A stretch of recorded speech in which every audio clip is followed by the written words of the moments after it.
Hello, welcome back to the Dice Pit.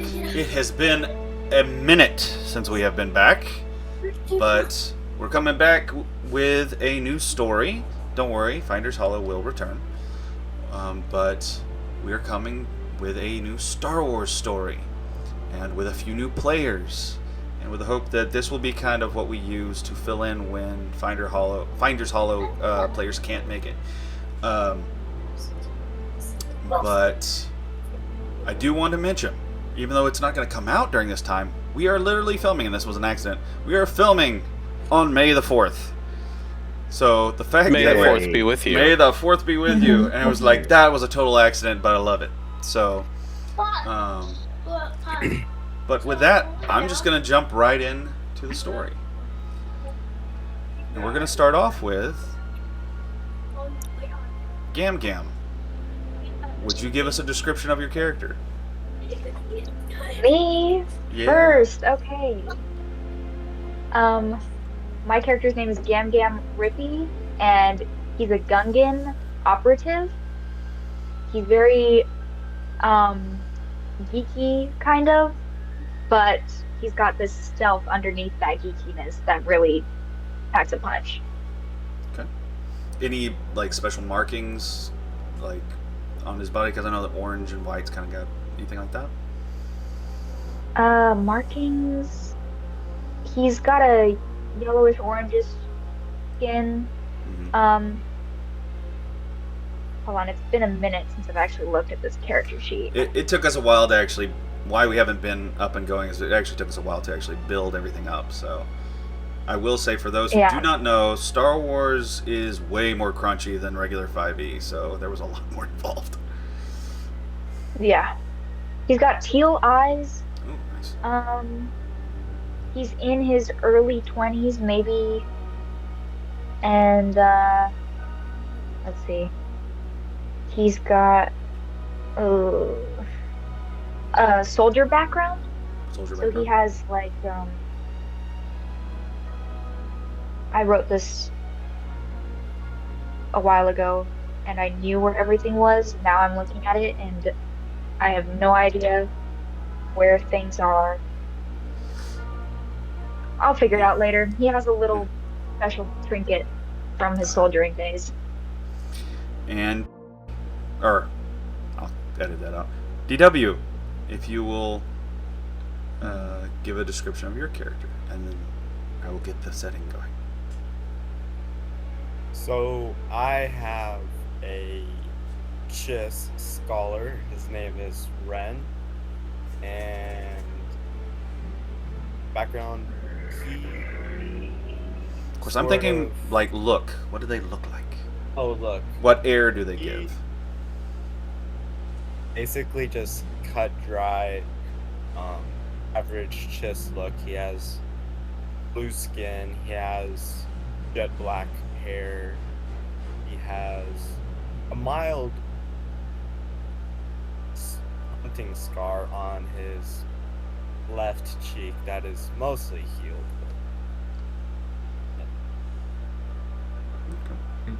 Okay. And where we come in. Oh, I hear myself.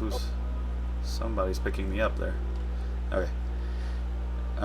Where we come in the storyline of Star Wars is it has been about 5 years since the establishment of the New Republic. The rebellion has overthrown the Empire and is trying to set up this burgeoning new government. Luke Skywalker has started his Jedi school, and it's been going for a while. There's been a few dramatic things. Also, we are in the Legends timeline, so this is the timeline of Jason and Jaina and of Anakin Solo, not Anakin Skywalker, or not Ben Skywalker, and Ben. Anyway, no, not Ben Solo, Ben Skywalker. There we go. Don't crucify me, Star Wars lore people. The timeline that actually was good. Yes. Yeah. So this is the universe that we are entering into. It is hopeful, it is new, but it is unsteady and unsure because something new is being established. And the two characters that you have just been introduced to are members of the NRI, or the New Republic Intelligence. They've been operating in that for a while, doing different jobs for the NRI. And why we have started with Gam Gam and with Ren is we begin our story where... Do we need to take a pause? We begin our story where you two, though not together per se, not in the same area, have just come off of a mission. Y'all have been stationed, actually for the last about 6 months, you've been stationed on Mon Calamari, weeding out a pirate group that was pirate / smuggling / criminal organization that had been coming out of Mon Calamari. And Gam Gam, actually you've been there the full 6 months. Ren has actually just been there for the last about 2. What your mission has been over these last 6 months is to get into the organization, to get close to the leadership, specifically to be to put yourself in the position of basically getaway pilot. And you've been doing your job diligently, and you've been sending back reports, and the day finally came where it was time to move, and that's where Ren came in. Ren was actually sent with a group as basically the one who was going to, as you were working on the inside, he was getting people ready to raid the base on the outside and to coordinate that.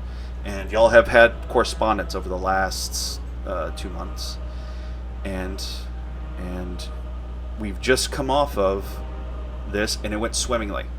The raid happened. Your job was basically to deny the leader the ability to escape. That as the getaway, you actually get away before he could get to the ship. And you fly off, and you also sabotage some of the other vehicles to where they're pretty much stuck. And where they have set up is a bit of an island out in, of course, Mon Calamari is basically a huge ocean. So it is an aquatic planet. But they have a small island, and they get stuck there. And the NRI actually is very satisfied with your work, very happy. And basically where we're at now is you have, Gam Gam, you have flown off to a secure location, a safe house where you had some things stashed. You've just gotten there, you're getting things done. Ren, you're at front base, basically, where y'all had set up shop, which was actually an apartment building. But you're basically packing up to get ready to go to next mission, basically.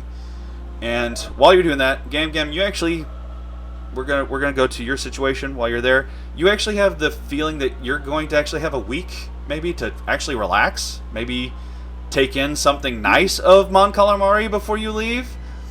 And you come through the door, you put everything down, but there's a data pad that wasn't there before on your table. What do you do? Uh-oh. First, Gam Gam surveys the surroundings. Is anything else different besides the data pad? Give me a investigation check. First roll of the campaign. First roll. Woot woot. And now the ambulance is over here with me, if anyone can hear that. Barely. Okay, good. Yeah. Okay, which one did investigation? Yes. Okay, 10. 10. Yeah. You do see there is a pendant next to the pad. Do I add modifier?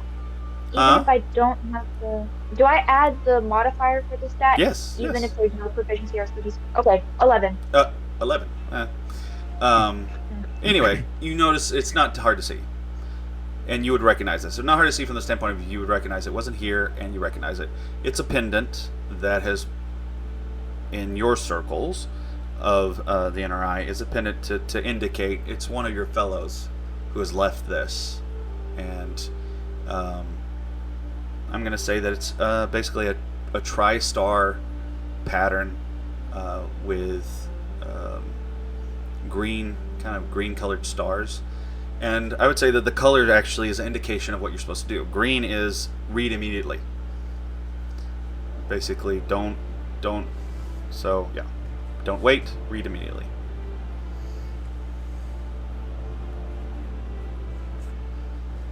So. What does it say?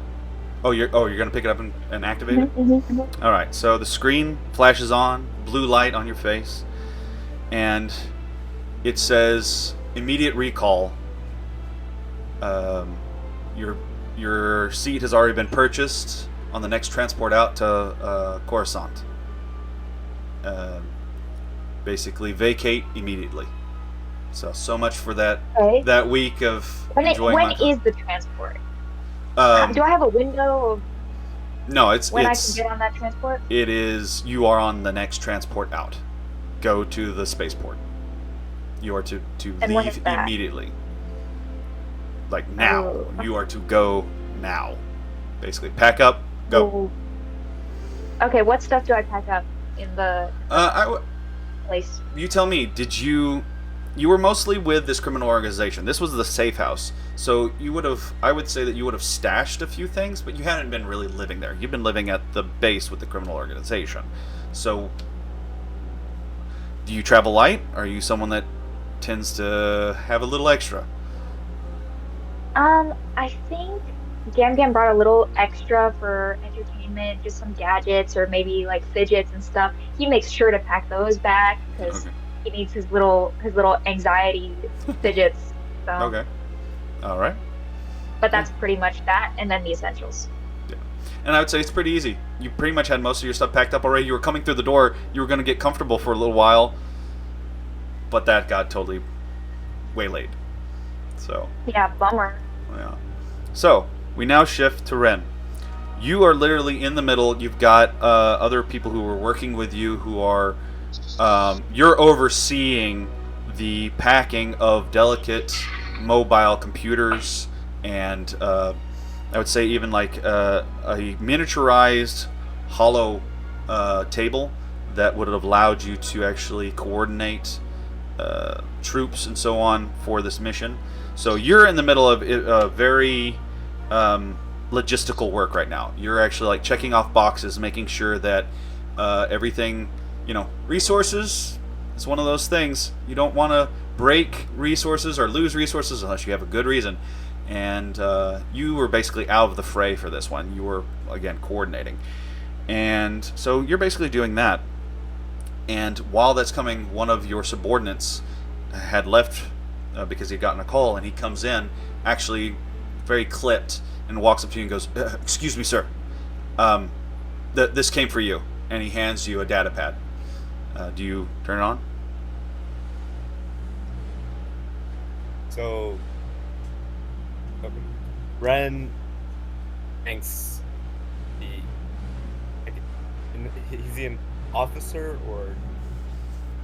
I would say that he's mid-level ranking in the NRI right now. So Would I be a superior or an equal? to Gam Gam, you are an equal, but from the standpoint of y'all have two different roles. You tend to be coordinating. She tends to be, or he, Gam Gam is he.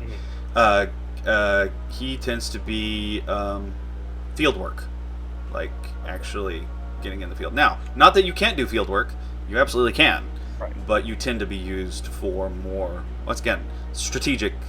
Considering what your class and subclass is, you tend to be more for strategic planning. So, so you're equals, but you have your specialities that you work together in. So, but this person who's approaching you is a subordinate. You are not equal to them. You were the one, and even if you were equals per se on this mission, you were put in charge. So, so this is a subordinate. Okay, so Ren takes the hollow pad with a gentle but firm hand, and he reads it. The same message. Immediate extraction. Head to spaceport right now. Tickets have already been procured. You have a seat on the first vessel leaving for Coruscant. You are to report back to headquarters as soon as possible. And for you, it recommends put someone else in charge for the packing up part of it. You are to get to Coruscant.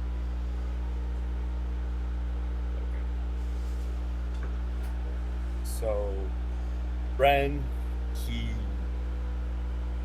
gathers his belongings, makes sure to pass off any important notes that he has taken on his holopad, and hands off the work for the collection of resources to his replacement, and gets on his way. All right. So both of y'all head to the spaceport. There's a bit of a wait, about a 2-hour wait before the ship will be taking off. Both of y'all, when y'all end up there, and y'all actually end up there kind of around the same time. But you know your training. You're not supposed to actually draw too much attention to each other. You see each other from across the way, maybe give each other a nod, and then wait. Time passes, you get on the ship, and it takes off. Now, the flight there is about a good portion of, in space is there a day? A good portion of what would be a day. And when you do land on Coruscant, the part of Coruscant you land on is in its night cycle. So bright lights, as the different layers of the air cars are moving. It's a beautiful sight. I have a question. Either one of you from Coruscant, raised on Coruscant, or were you from your species planet, like original planets? Planet Naboo, Okay. Autogunga. How about you, Rin? I didn't catch that. So just went on Gisela. Just okay. Do either one of you, just out of curiosity, either one of you like really care for? How do you guys feel about Coruscant? Is it a place you like to be? Is it a place you put up with? And let's go with Gam first, and there. Place up. Huh? Don't, not me first. I have to search up what this place looks like. Oh, Coruscant. It is literally a planet city. The whole city is a planet. I mean, the whole planet is a city, and it's layers upon layers upon layers of city.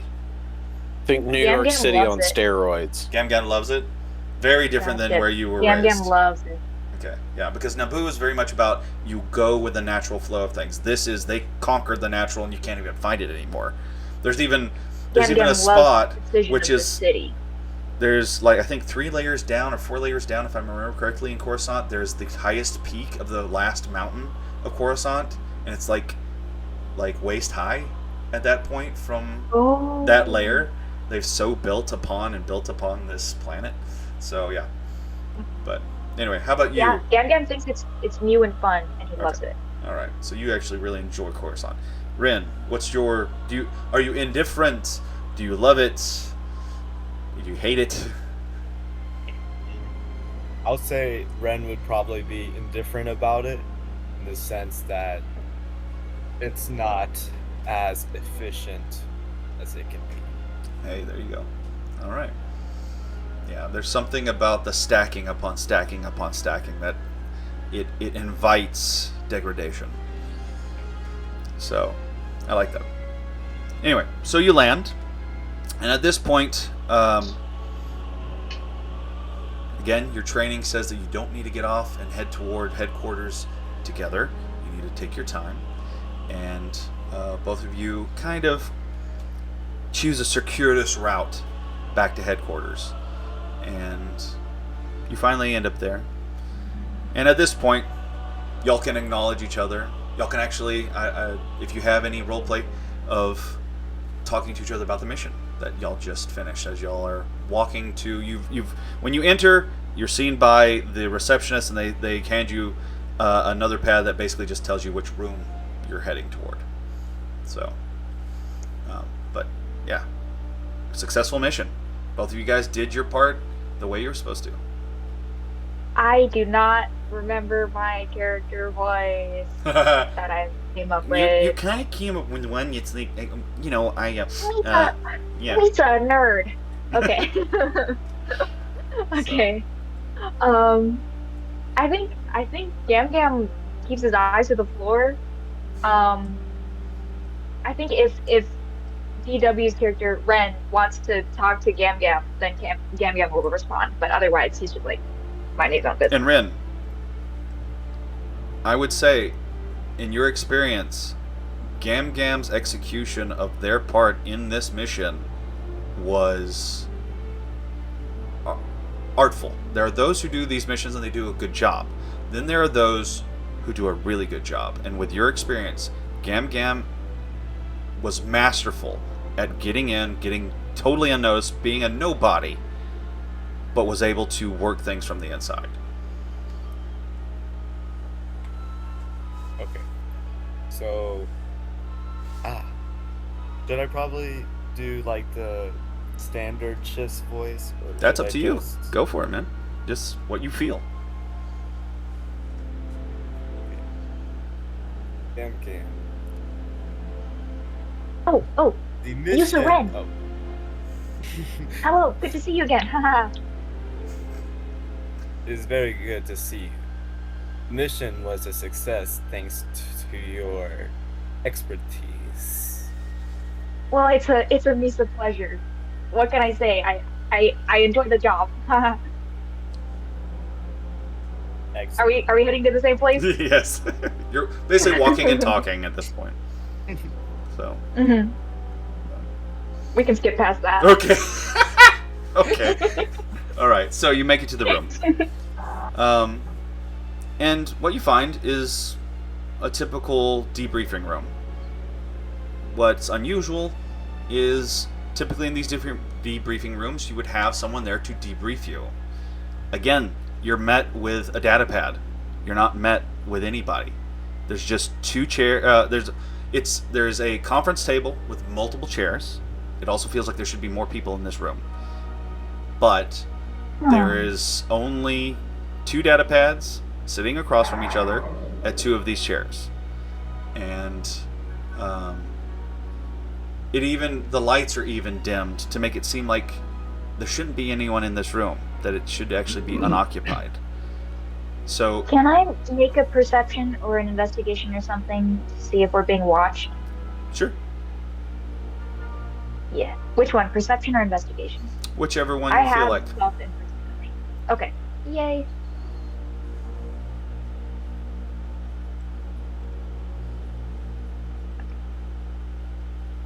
Okay. 18. No, nothing in particular that gives you the idea that you're being watched. One thing that does come to you, though, is in y'all's line of work, this is the place where secrets are kept. Everyone knows that. But someone's trying to keep secrets within the place where secrets are found and kept. It's an unusual extra layer that... And Gam Gam's here with Ren. Mm-hmm. They're together in this room. Okay. Mm-hmm. And it's one data pad. No, there's one at two chairs, and that's all that's there. Okay. So it indicates that y'all are to sit across from each other and activate these pads. So Okay. Gam Gam takes the seat to the left. okay. And And I Ren assume would take the seat from Across the front. from. Yeah, from Yeah. the right. all right. Now there's a nice window with airships going by, but right now this data pad is really holding your attention. And as you both start to hold them up to look at them, there is a light that beams out of the top towards your retina, scans, and goes, confirmed. And it flashes to life. And you hear a voice say, "Hello, agents. I'm so very glad that you were able to pull off your last mission. Very well done. My name is Vice Admiral Raylan Vahar. You may have heard me, and I would actually like both of you to do history check rolls. Ooh.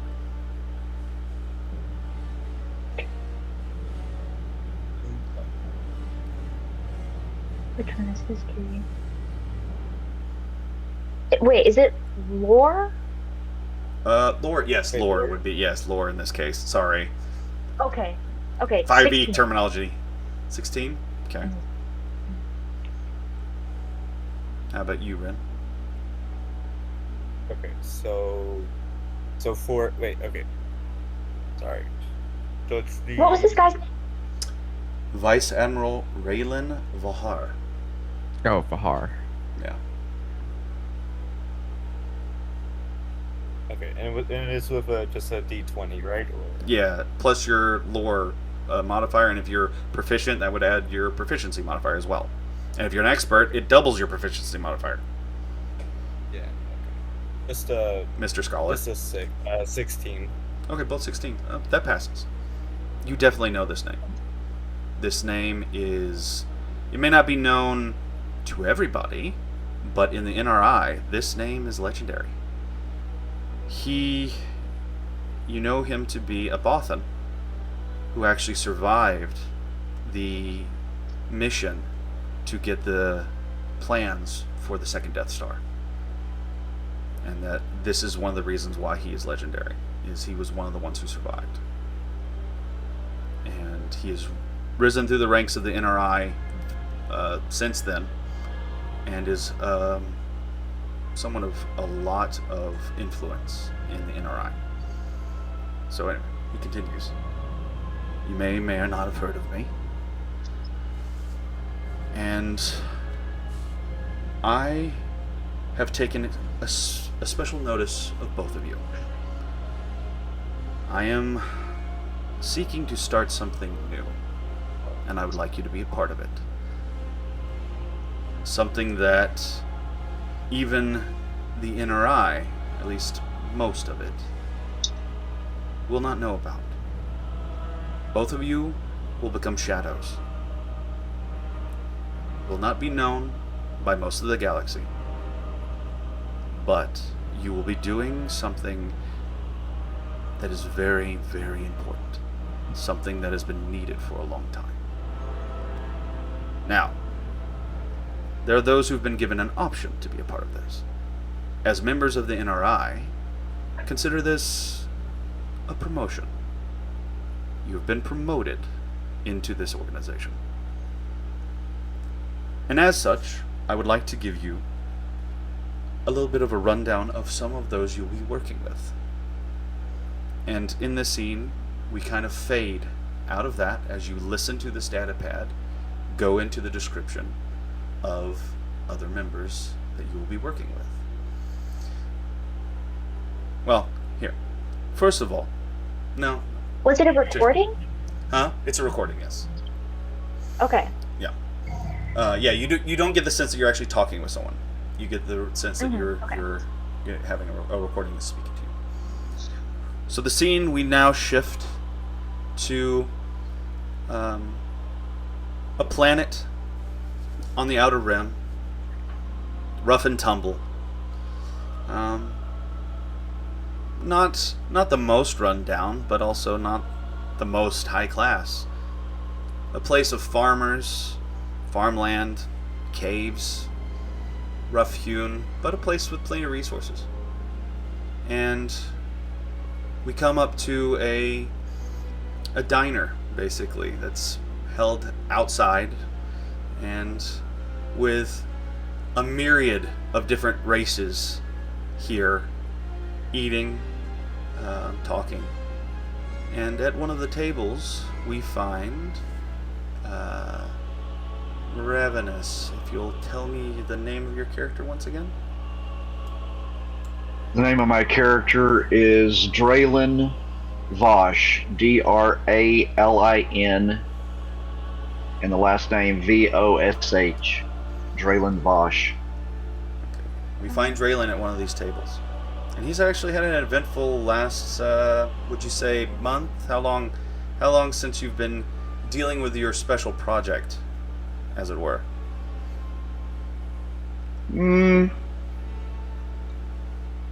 Probably about 2 months. 2 months. So, 2 months dealing with a group of young people who had come to call themselves Neo-Sith, if I'm not correct? Neo-Sith. Neo-Sith. Yes, Neo-Sith. A group of wet behind the ears, don't know what they're talking about, but force sensitive and strong in the force, disgruntled young people who were disillusioned and believed that they would bring back the ways of the Sith. And you, being who you are, and going through what you have gone through, as you have tasted of the fruit of the dark side deeply, and with the help of one Luke Skywalker, come back from it. And not only that, someone who found a repository of the works and teachings of Revan. And with your heart to bring back the teachings of Revan, had worked with these young people to convince them that they were on the wrong path, and that you actually had a place for them to get resources and to learn, and to start this idea of these individuals would not be your disciples. They will be the disciples of Revan, and we will see that again. So it is here that we find you. You've successfully convinced these young people to do that. They have left for this secret repository that you have found so that they can learn. And you're giving yourself a breather for once. So I would like, as you're sitting there, what is on Draylen's heart and mind? What is he ruminating about as he's sitting there?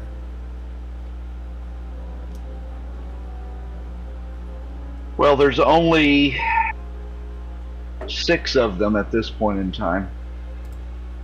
But I know that this particular group is a very rapidly expanding group.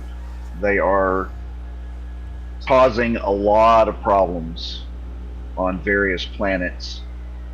And so he's just thinking about how he can further reach these young people and guide them away from the darkness and more towards the light. To balance. Yeah. Balance. And this is one of the things, balance. This is why you're not part of the Jedi school. Luke is on the right track. He's let go of old ideas that the Jedi had that made them rigid and brittle. But he hasn't quite gone far enough, in your opinion. He could go further. It's not that he's an enemy. It's not that you have a vendetta against the man. In fact, I would probably say that there is a mutual respect. But you walk 2 different paths. Yeah, we have philosophical disagreements about nuance. Right. Basically. So you're sitting there thinking about this, thinking about the fact that this group has actually been able to, as podunk and backwater as this planet is, they've gotten their word out and have affected others, and now there's something to be dealt with. Now, but there is a chance that by doing what you did, you might have actually caused a cascade effect that will start to actually affect these other groups. We don't know. While you're sitting there, and you sense it first in the Force before you actually see or hear it, someone's approaching you with intent. What do you do?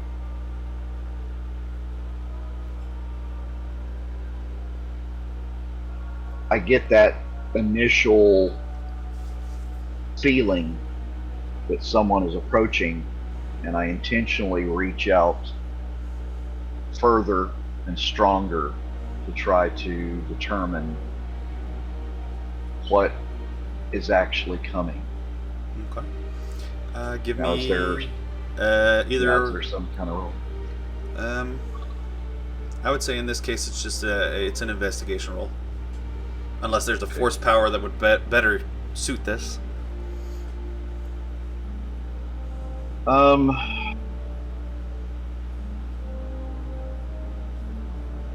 The only other thing that I have that I'm proficient in is insight, which is a wisdom roll instead of an intelligence roll. I would say actually, yeah. Since you already sensed this, insight would work. Actually. Okay.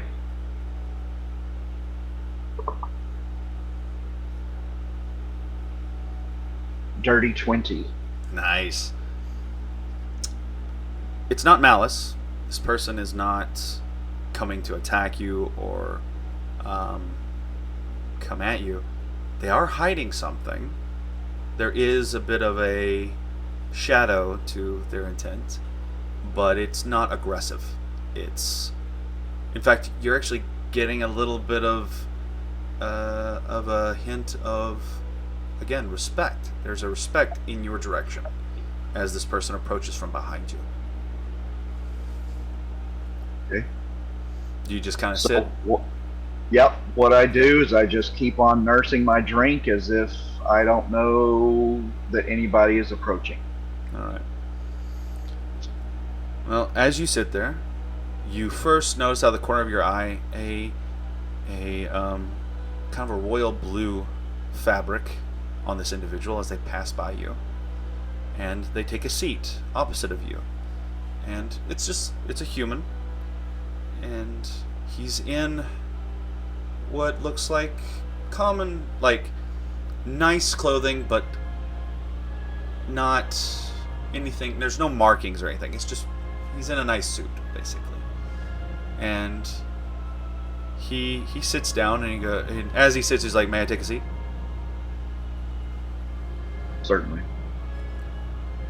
He sits down and goes, "That was very impressive, what you accomplished with those particular young people.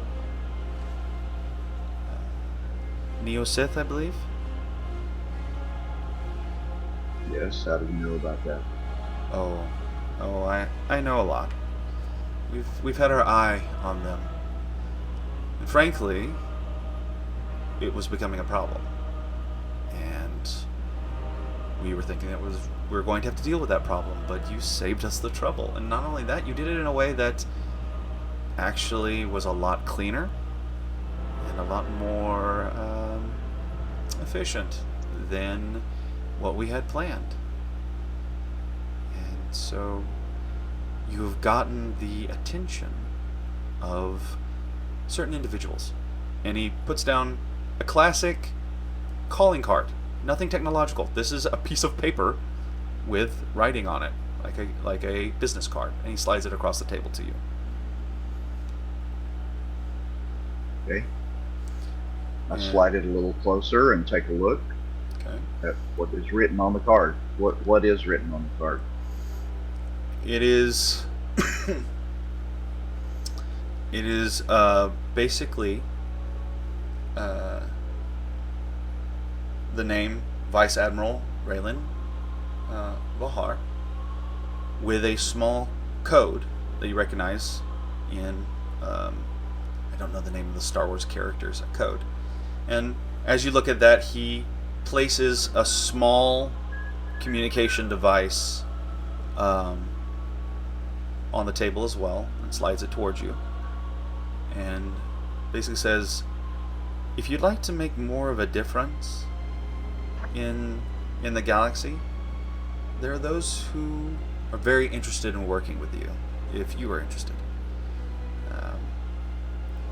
There are forces that would love to see this new burgeoning government and republic fall.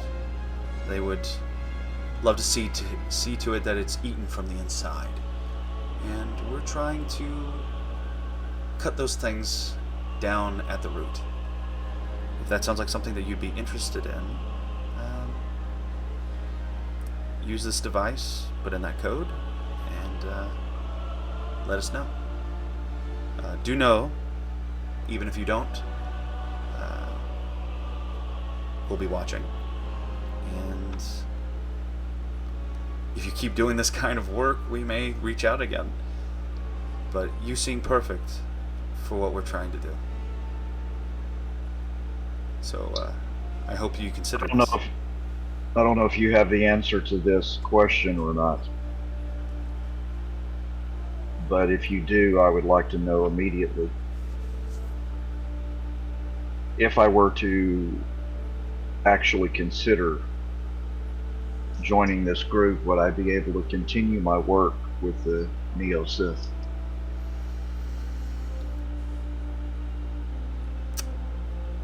As long as it didn't get in the way of the other things that we're trying to do, if you could find a way to move around it,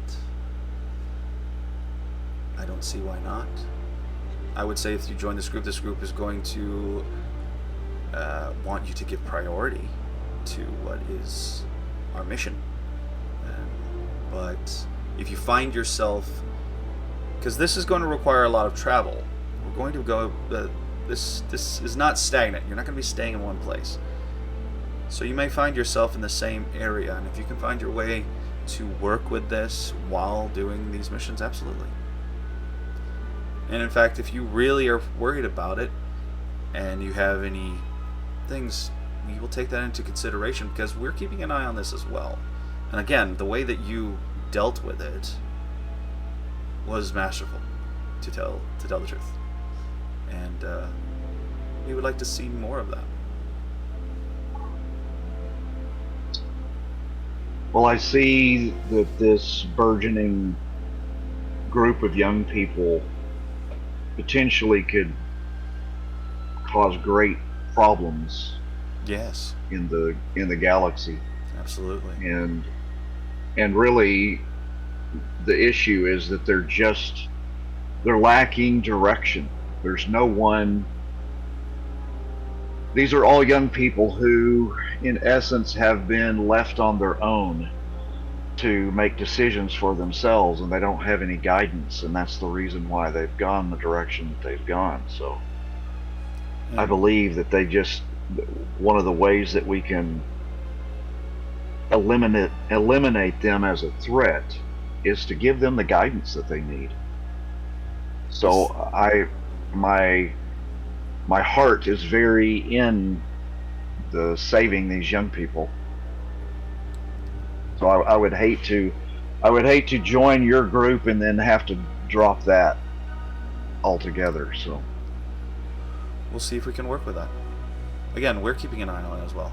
But yeah, so much for the idealistic machinations of Skywalker, right? He was supposed to be the answer for these types of things. Well, we all have our limitations, don't we? True. Very true. And that's what we're going to be dealing with. Limitations of the Republic itself. And hoping to fill that role where we've been overly limited. Can I have your name?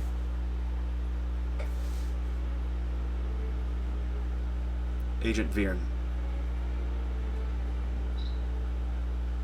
How do you spell that? Virren. Yeah. Okay. But my name's really and that's not all that. in character. Yeah. Yes. I don't know how to spell my name. No. That was GM going, I made up name on spot. The running thing, Schmerper. Yes, there we go. But my name really Alright, doesn't matter much. Tell the truth. Well, I mean, you're the one who contacted me, so I will give this some consideration. Please do. Genuinely.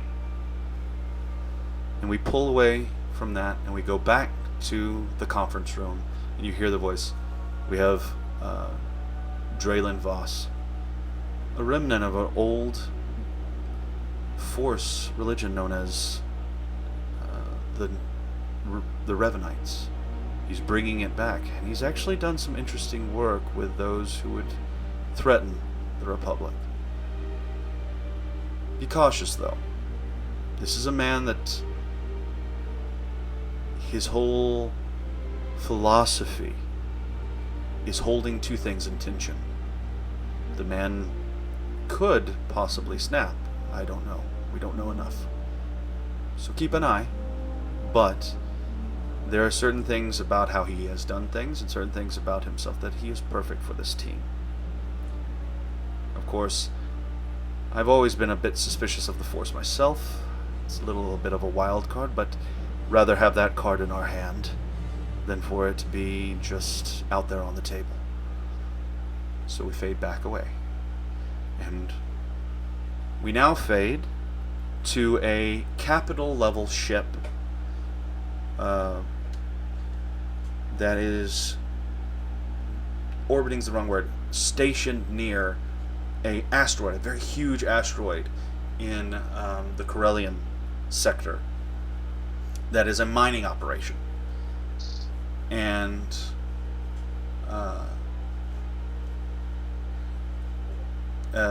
as we are there, we go into that, and overlooking this asteroid, there is a table, another conference table filled with chairs.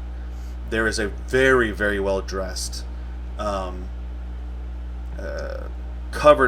covered in gold, a hat that's conical with gold inlaid, very wealthy. And I'm Star Wars fans, please forgive me. I can't remember the name of one of the species that's known as, basically as the mining guild, one of the mining guild species. I should have done my research on that one. Anyway, basically you have members of high-class mining guild on one side of the table. On the other side of the table, you have a man who's in a actually you have a Celestin man, for those who know that, a creature with fin-like protrusions that grow across his cheeks, large, black as night eyes, kind of a small mouth for the largest face, shorter species, no hair. And the Celestin man has a suit, and it is covered in what you would know is meteor dust. And it's very obvious this is a leader of the mining force, actually, in the asteroid itself. And there's tension in the air, but both sides are nodding yes. There's an agreement that has been made. And the miner reaches his hand across the table. And the guild leader sneers at that with a bit of disgust, but takes his hand out. He has his hands in each sleeve, takes his hand out of the sleeve, reaches over the table, and shakes hands with this mining leader. And between these two, we find Mimo. Hello, I'm Mimo. Give a description of Mimo. Alright, so Mimo, he pronounces his name in a kind of melodic way. Other than that, he talks pretty normally. But he resorts to Mimo whenever he wants to refer to himself or introduce himself. He has yellow skin. He's got blue eyes, yellow skin. He's got, because of his type of character, his species, he has these tendrils in his hair. It doesn't have hair necessarily. He just replaces his ears with these things that kind of make him look like a Medusa. And they move around detecting all kinds of things all the time, humidity, and they listen to things, right? They can even detect radioactive material in the air. So they act as kind of like his ears, but they do a little bit more than ears. He is very exact about his honesty, I guess, and he has this thing that's normal for his kind, that he thinks it a very honorable thing to be direct and clear, and he's somewhat of a warring style personality. Now he's an amnesiac, so he doesn't remember exactly where he came from. Right. I'll cover some of that, by the way. So. Yeah, so he's still trying to figure out how he ended up where he was found. He was found on a vessel, a Republic vessel called Targaryen, or is that right? Upon a vessel. And we're talking original. Targaryen. We're talking original Republic vessel. Mm-hmm. Yeah. So.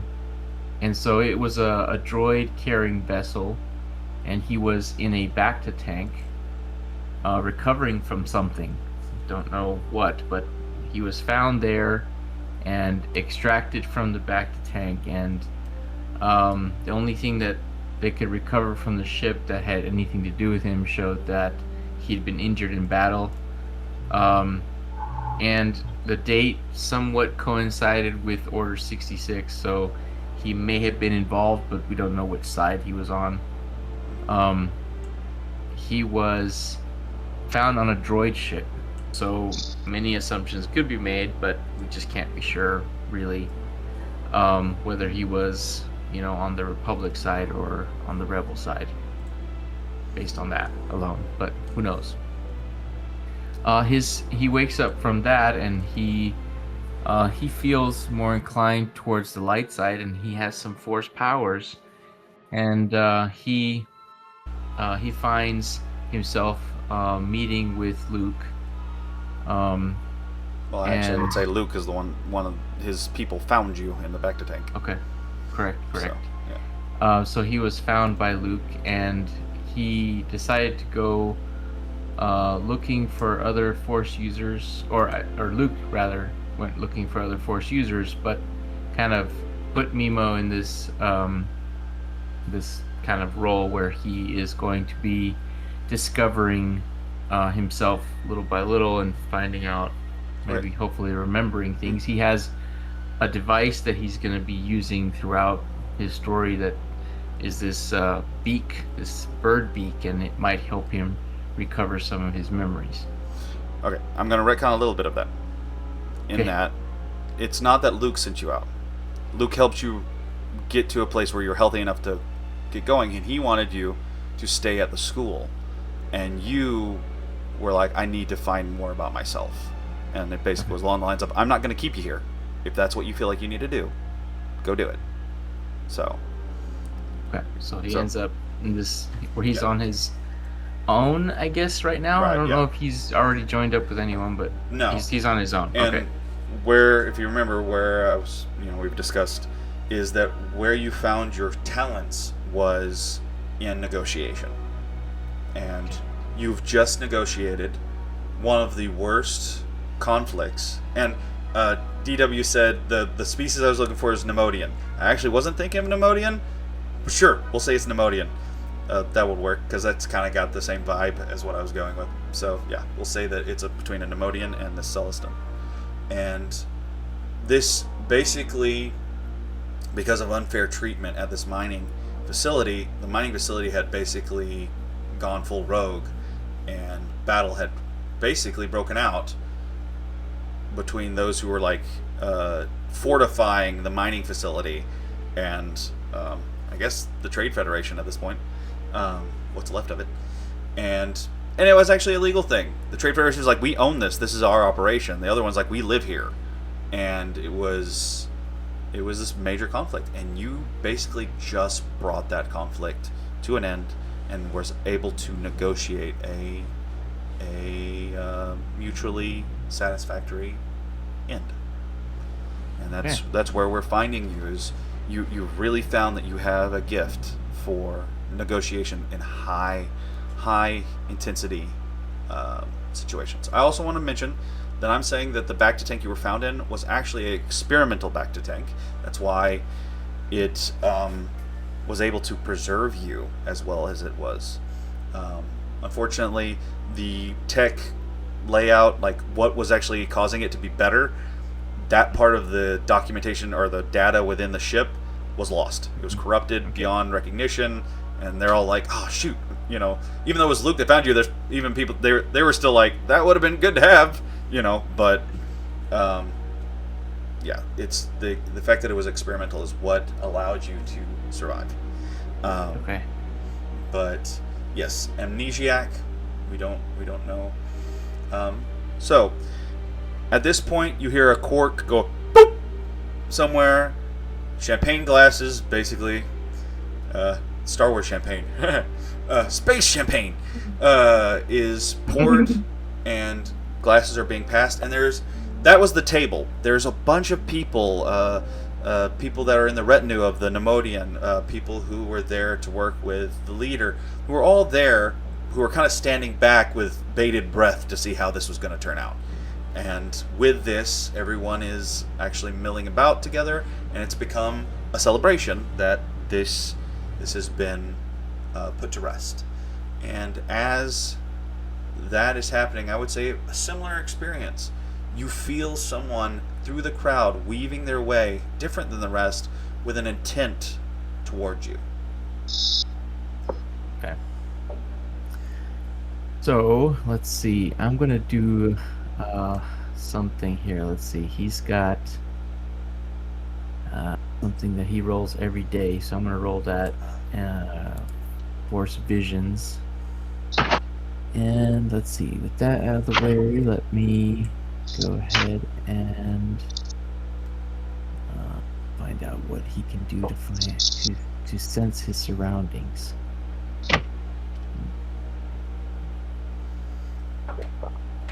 Let's do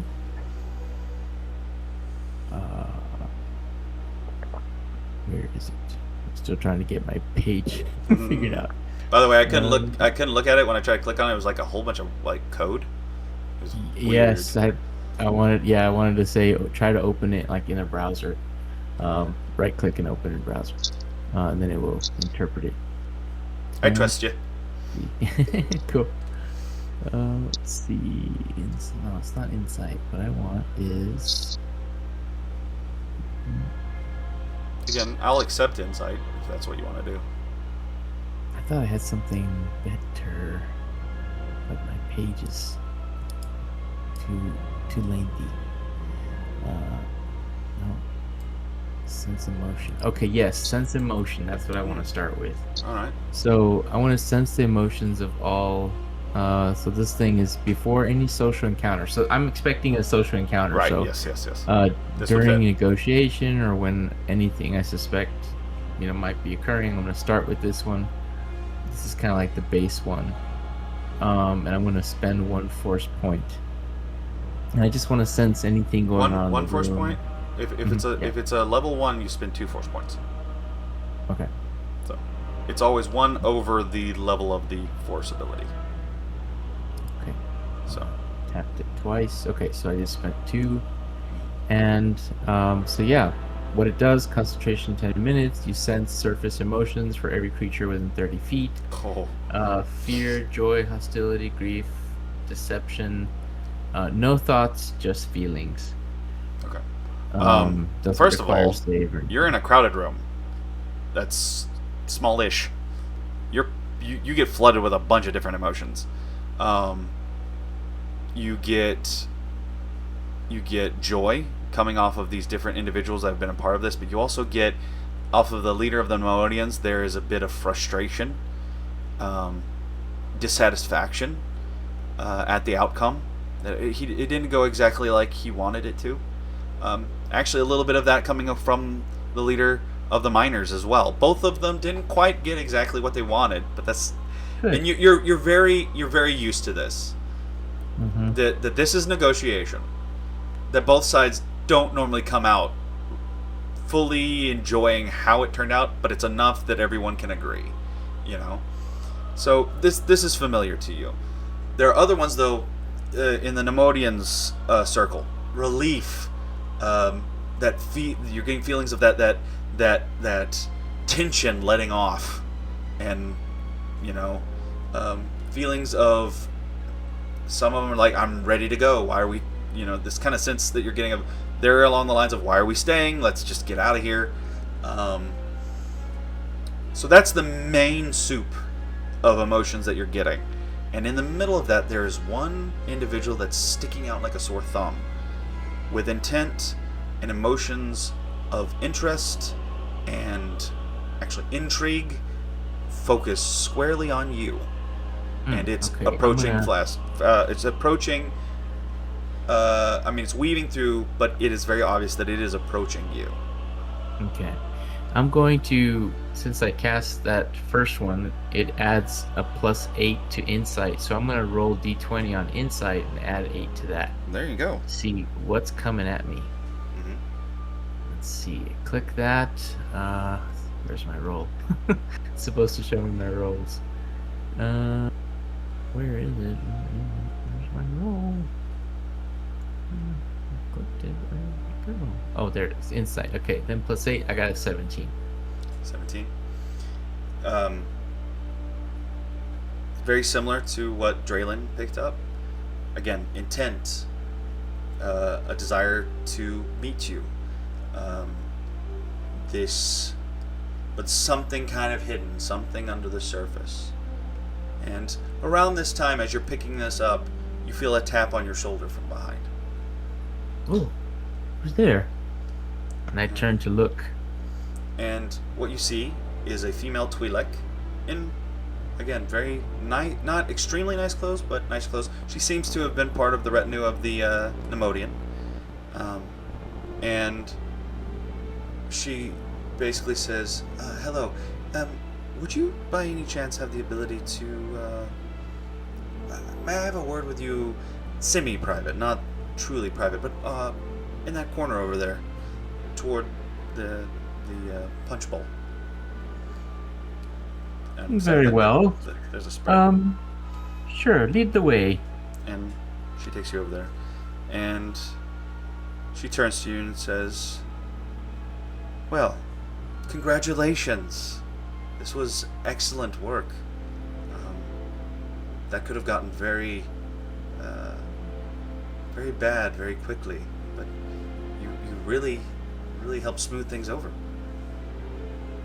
Thank you. And who might you be? And I did something on purpose for this. 1 second.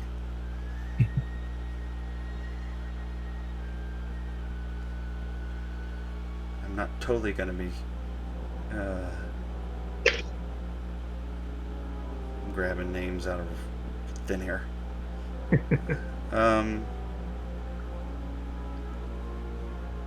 I am Asada Was, and that is ASADA apostrophe WAS. I am Asada Was. And what is your interest in these affairs today? Well, I represent someone who takes records for our friend from the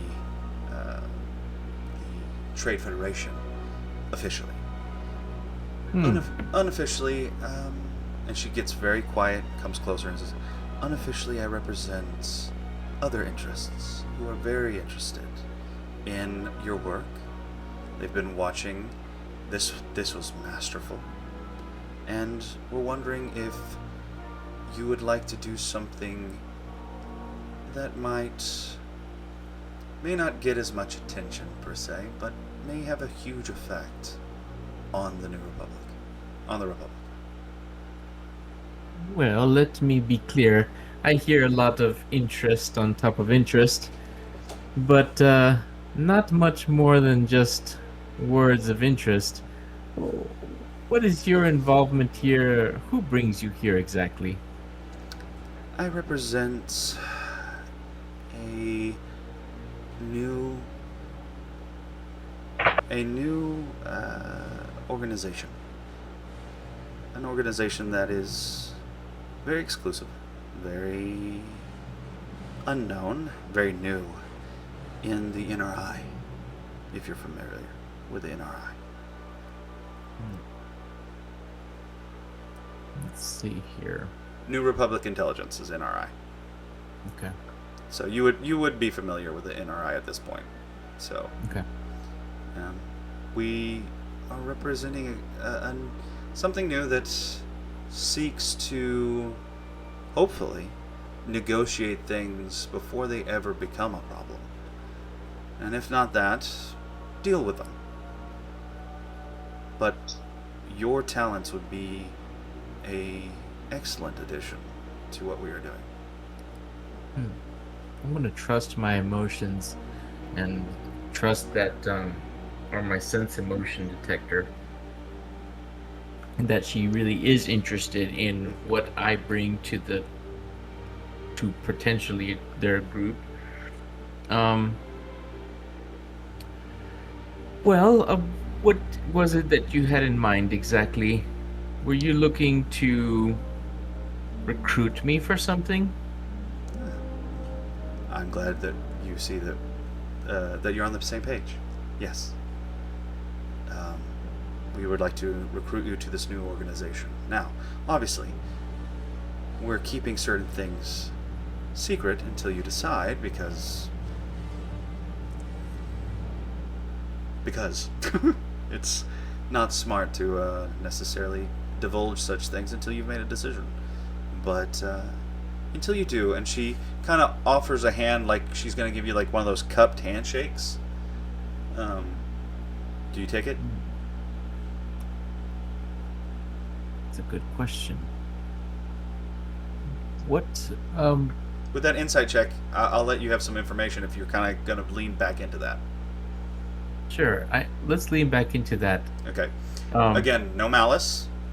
She is trying to further this conversation in a way, but she's trying to keep it hidden from other people. Handshake is a big commitment for a Mikian. Not sure what I'm agreeing to. What exactly? And I kind of ignore her outstretched hand for a moment. What am I agreeing to with this? What are you asking of me exactly? Your talents, both with your sensitivity and with your skill as a negotiator, would be relied upon. Now, I will admit, this job, negotiations don't always work, and if they don't, other means will be used. But we would rather have someone who could negotiate and do it well. And she gestures to what is happening here right now and goes, do it very well. You're one of the best. We would like you as an asset. I'll tell you what. Let's leave handshakes for more official, Okay, and at this moments. point, she goes, very well, and then you hear something drop on the floor, and she goes, oh, I'm so sorry. Could you get that? She's gonna drag me here at this moment and drag me up into the corner. But as a lady, she's going, oh, I'm sorry, I dropped something. Would you get that, please? Sure. And I just wave my hand and lift it up casually with the force. All right. She stands. You hear a bit of a sigh, and you feel it in the force, and a bit of a, not a real eye roll, but you feel the eye roll, and she stands in the way of what you're doing as you pull a small card and a small communicator up to your hand that has the name Raylan Vahar with a code on it. And she says, use this if you're interested. Contact us, and we will arrange for you to join us. Okay, that's fair. I will think about it. That's all we ask. And understand, even if you don't choose to join, we will be watching. And we might reach out again. Okay. Toodaloo. And with that, she gives you a bit of a bow and walks back to the retinue. Yeah. So we pull out of that, and we go back to the conference room, and so we have the what's the name of your species again? Mikian. Mikian. So we have the Mikian, known as Mimo, or Mimo. I'm sorry, Mikian pronunciations. I've struggled with that for years. I'm gonna say Mimo. Anyway. And I'm gonna correct you. Okay. Well, you're not there right now, so this is the recording. Okay. He's actually struggling on the recording, so I'm gonna say Mimo. An interesting case. Another Force user. Again, something I'd rather have on our side than just out there in the open. But it seems we have someone who may be a relic from the past, but one who can't remember that past. And someone who's Force sensitive. Now, I will let you know, as we've collected these Force sensitive individuals to our cause, I have been in talks with Skywalker. He at least knows a bit of what is going on, and that these individuals will be helping. And I know I'm speaking vaguely. There's more to be said for the next part of this, but keep an eye here. We have someone who is seemingly strong, but at the same time may be a bit fragile. We don't know what he's seen, what he's been through. So, as powerful as these individuals are, just be cautious. And then we move back out. And we then zoom in. Can I interrupt you? Can I interrupt you, GM?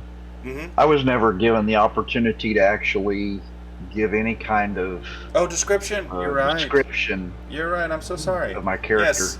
Let's go ahead and give a description of Draylen Voss. Okay.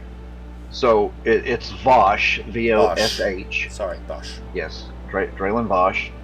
My character is a Zabraki male who was born and raised on the home planet of Iridonia.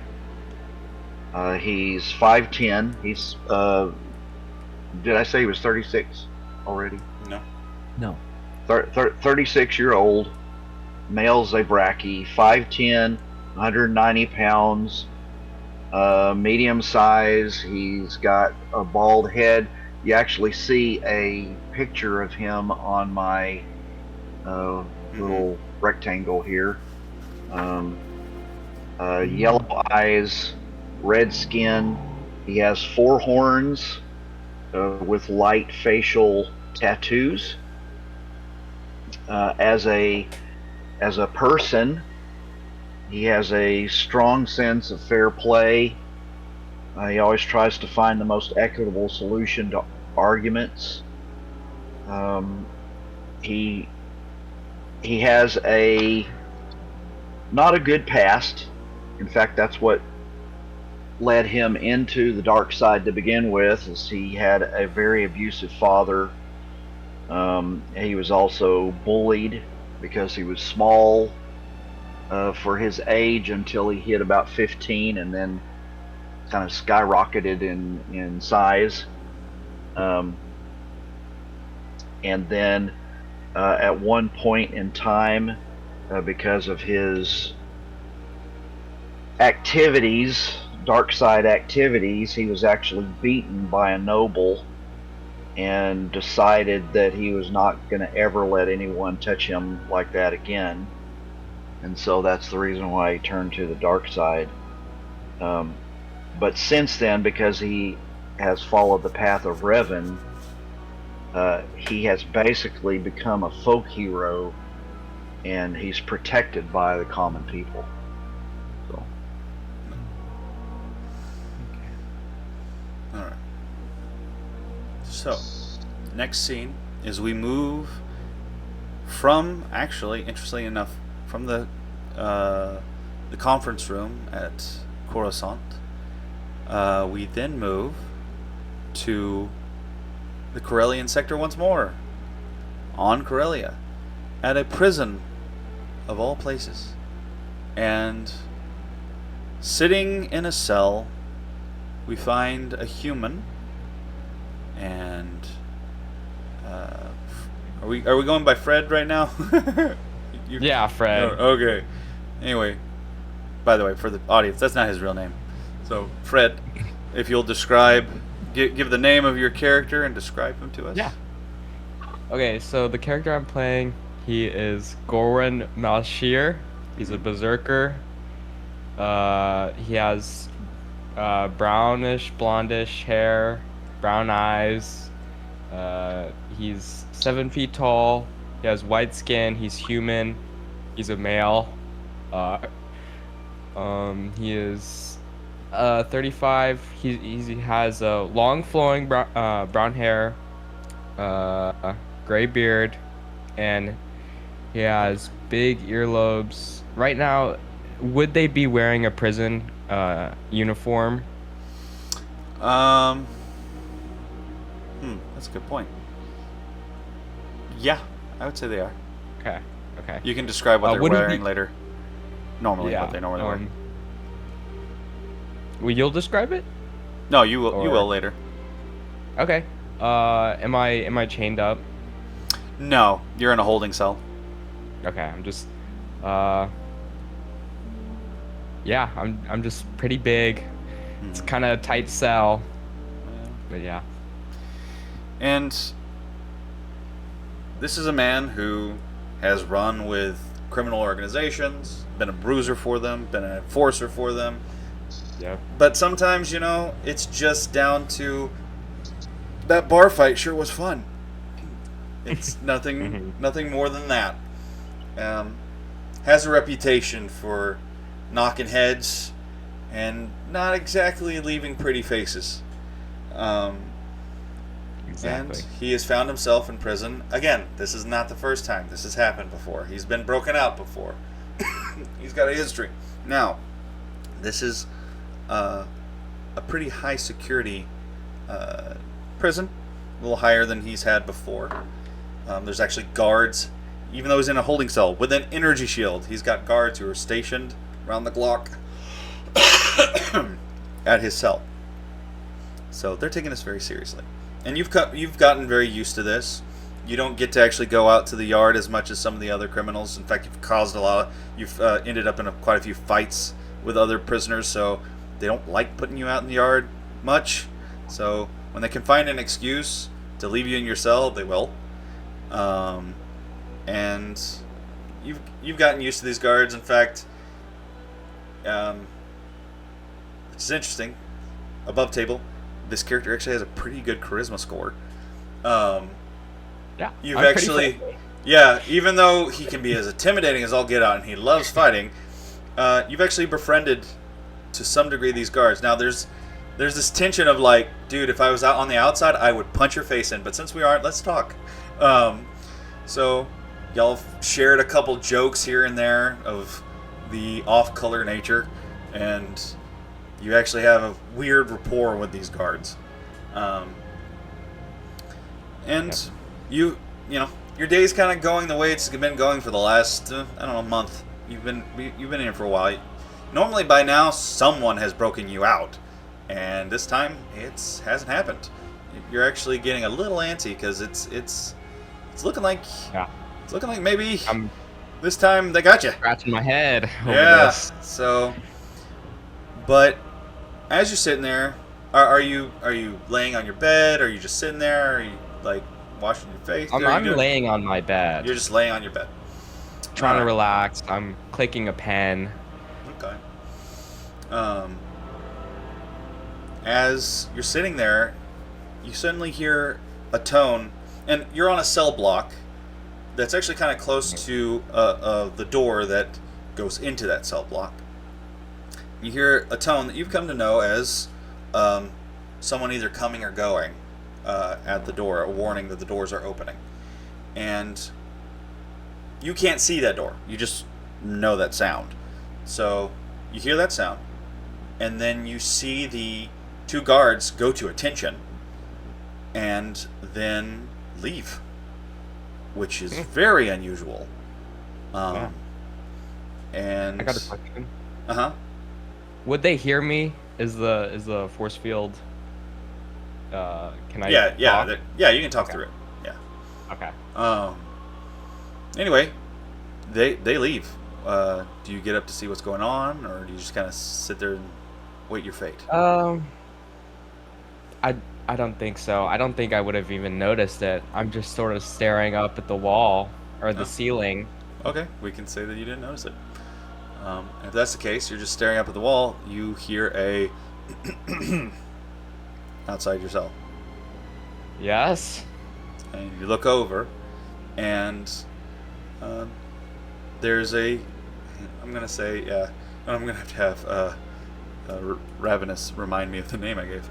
You see a human male in a nice blue suit standing outside the cell. The guards are gone, and he is standing there, and he goes, "Hello, Gore." My, a new friend. And you are? And I do want to ask again, what was the name I gave you? Thanks. Agent Thanks. Viren. Viren. Viren, yes. And he's like, Viren. you can call me Viren.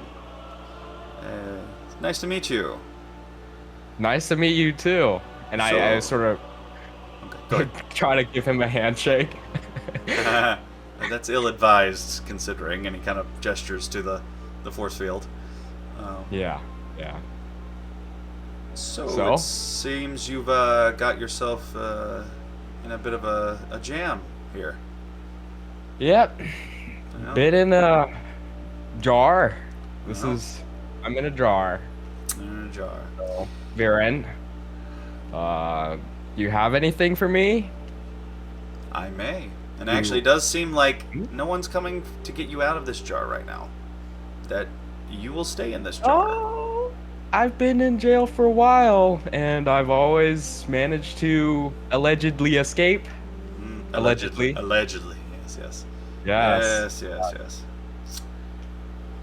So, Well, what if I could offer you an opportunity to do a bit of what you naturally do, but do it with those where the government will not get in your way? And now there will be some rules, and if you break those rules, you'll find yourself back here again. But for the most part, you'll be able to do what you do best without a lot of sticky red tape to get around. Now, admittedly, we tell you what we're wanting from you is an attack dog. I'll just be straight up with you. So when we tell you sit and stay, you do that. But when we say you're off your chain, you can have your way, man. Does that sound intriguing to you? Or do you want to stay here? very much so. But what do I get for this? The ability to not be in a jar. Okay. Well, I'm not gonna lie to you. You're facing some possibilities of death penalty. So maybe Allegedly. no. We know that that's on the table, and we can make it to where that's not something you have to deal with, unless you make it something that you have to deal with. You drive a hard bargain. We drive the only bargain.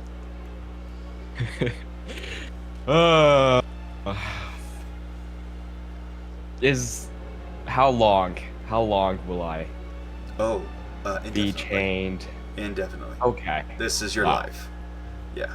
Okay. Yeah. Wow. No. Oh, Take it or leave it. I'll take it. All right. Well, we can get that arranged. Now, I'll let you know you're going to be fitted with a tracking device from now on. Just so you know. Always need a collar. Thank you, Veneer. But all right. Well, I'll get the paperwork going, and we'll see about getting you out of here. And by the way, Beautiful. if this goes very well, your death penalty will go through. But from the standpoint of from everyone else's perspective, from the reality of the situation, you'll live your life and you'll work for us. Oh, I see. I see. So, I think. Okay. yeah, if this Thank goes you. well, yeah, you will become no one. You will have gone. Save for Oh, I a will be particular. gone. Yes. Save for a Okay. particular Okay. people we want for you to be known as still being around, but for them they'll Oh. be. You will be a ghost that they friends. saw. Yes, friends. There's certain friends of yours that we want. So, Oh, all right. okay. Well, I'm gonna go get that paperwork done. So you Nice sit tight. meeting you, Veneer. Very nice meeting You too, Veneer. All right. So he goes. We pull back. We go back to the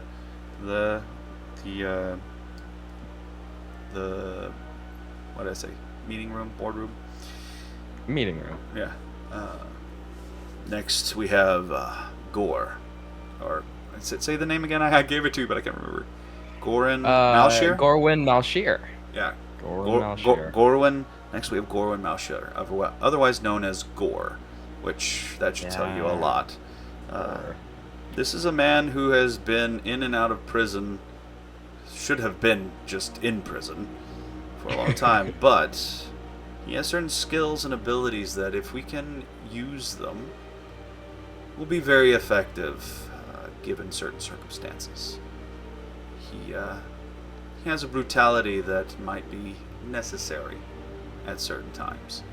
So, but definitely on that one, I said keep an eye on the Force users. Definitely keep an eye on this guy. He is more of, we're building a team. Hopefully he will be a team member. But for now, he's mostly asset. And I want you to treat him as such. Keep a careful eye. Keep him on a chain. Keep him at heel. For his own good. Because if he doesn't, his future is not looking very bright. Let's just say that. Alright, so we pull back out of the boardroom. And the next scene is in the ruins of Yavin. We find a room with a Jedi acolyte.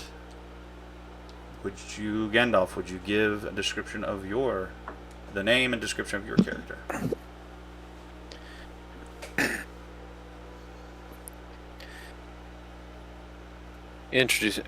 Coming up to a door, you see the name Kuros just above the door handle, and slightly faded and partially etched out is the word Fet.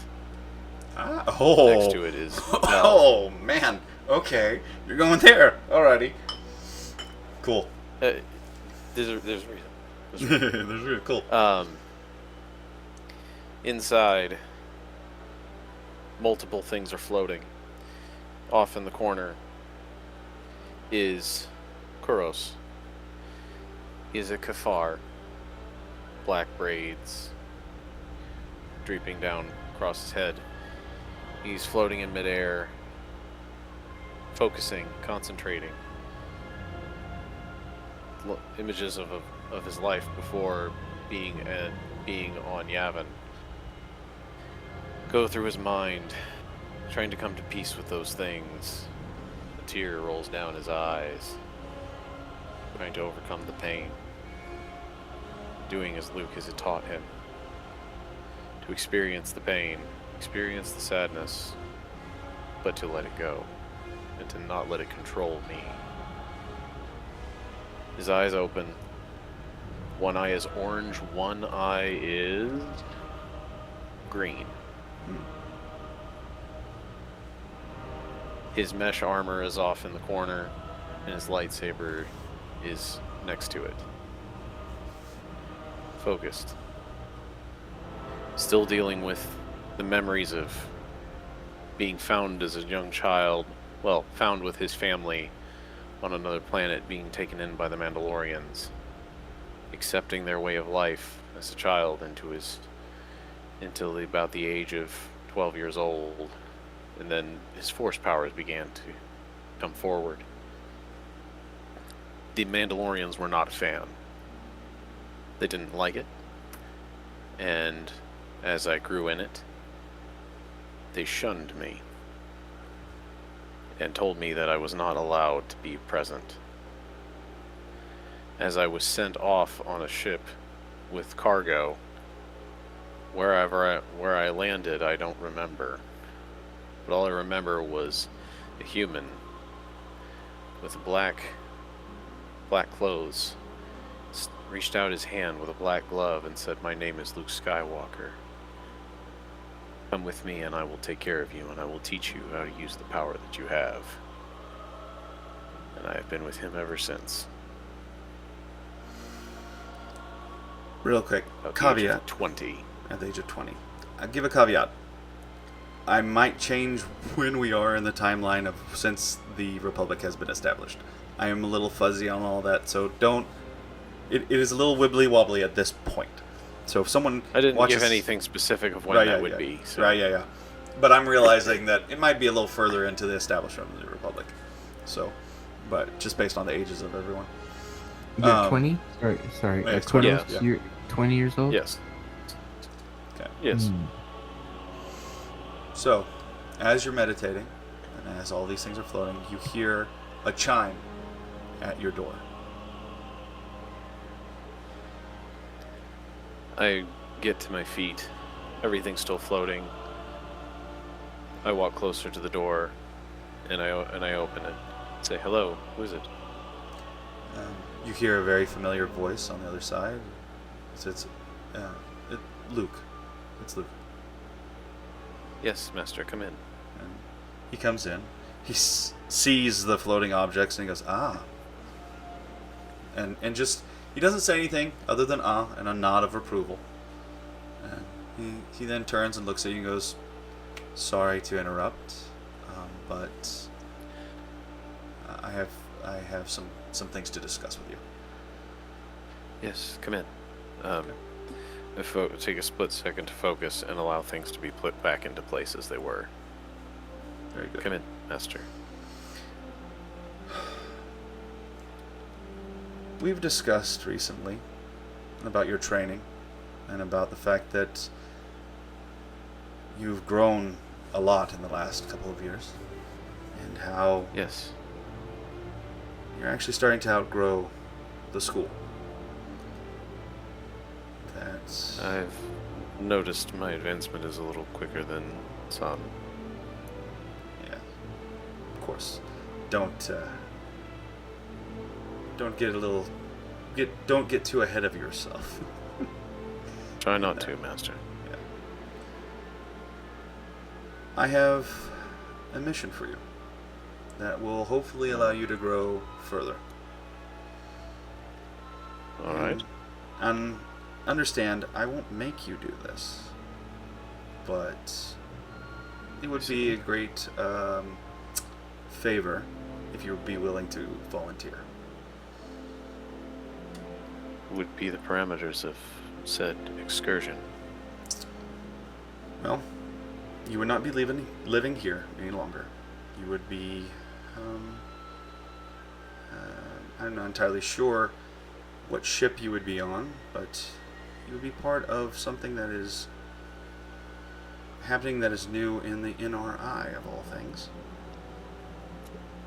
You want to be involved in the Republic? I thought that was part of the Jedi's downfall. Inevitably, we are interlinked. Tell the truth, I feel that this would be good for you, and this might be good for what is about to happen. I sense there's something deeper here that you either are not telling me or you don't know. You do well to follow your senses. You're correct. Now, just because you're correct doesn't mean I have to tell you. But As you've said that many times before, master. things will become clear over time. Don't worry. But you're right. Ultimately, this is for the people. But I have some misgivings about what I'm actually about to send you to do. But I think the cost might be greater if I don't. Now, just because I've been walking this path longer, just because I have trained you, I will admit I might be making the wrong call here. And to some degree, that's going to actually be something that you will have to wrestle with and determine. I will trust the Force. Absolutely. This group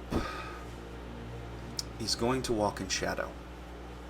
It is going to lack a certain level of oversight, but it is going to deal with things that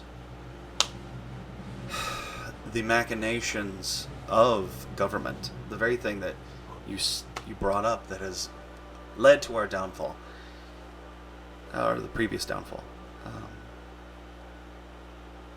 Those things that get sticky and overcomplicated. This is sticky in a whole different way. And I want us as part of it. At least in part. And that's where I think you come in. I see.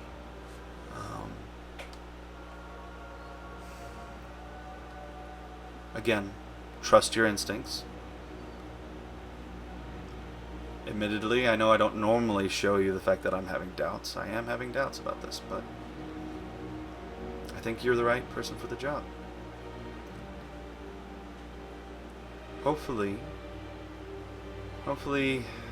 this new organization will simply use shade as a cover and not allow it to be their soul. And I'm hoping that you can help with that. Alright. Am I the only one from the school, or anyone who is of the Jedi Order of any kind? Only one of the Jedi Order, not the only Force user. In fact, there's two individuals that have crossed my path before. Individuals that visited the school, but you never interacted with. One that came to us, a relic of the original Republic, possibly a Jedi from the days of the fall of the Jedi, but fragile in mind, unable to remember the past. Made a name for himself doing negotiation work. Actually, if he were here, I'd congratulate him. He's done very good work.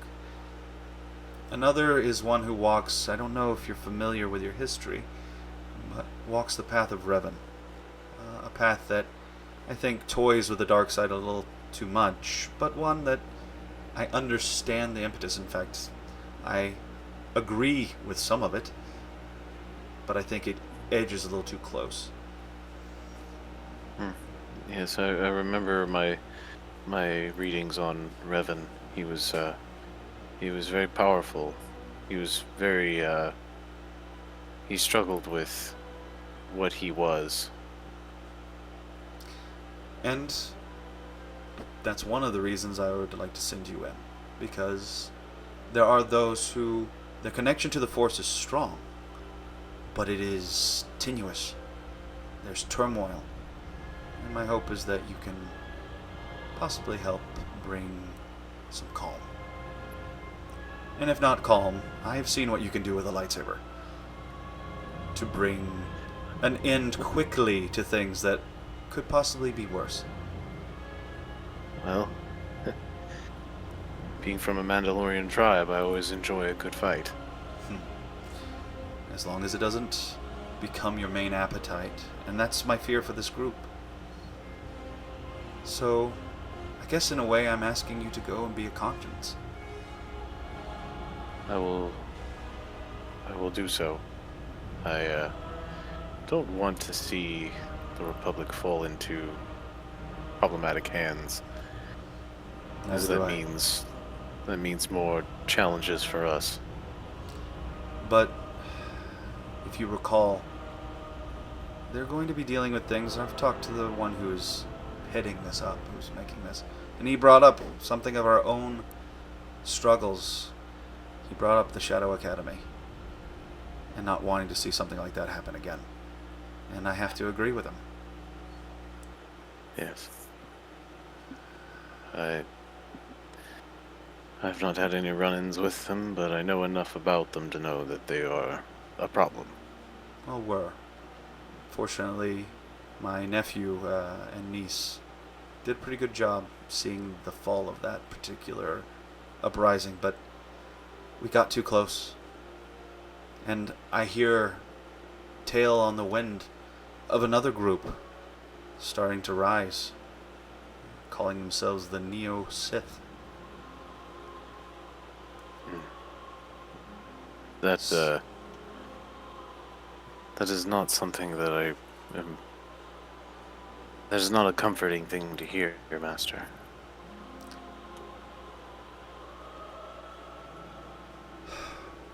Obfuscation. More than the darkness. Obfuscation, trickery, misdirection. These are things that can be used for the light. In fact, sometimes they are the preferred tool of the light. But they can be very tempting to get off that path.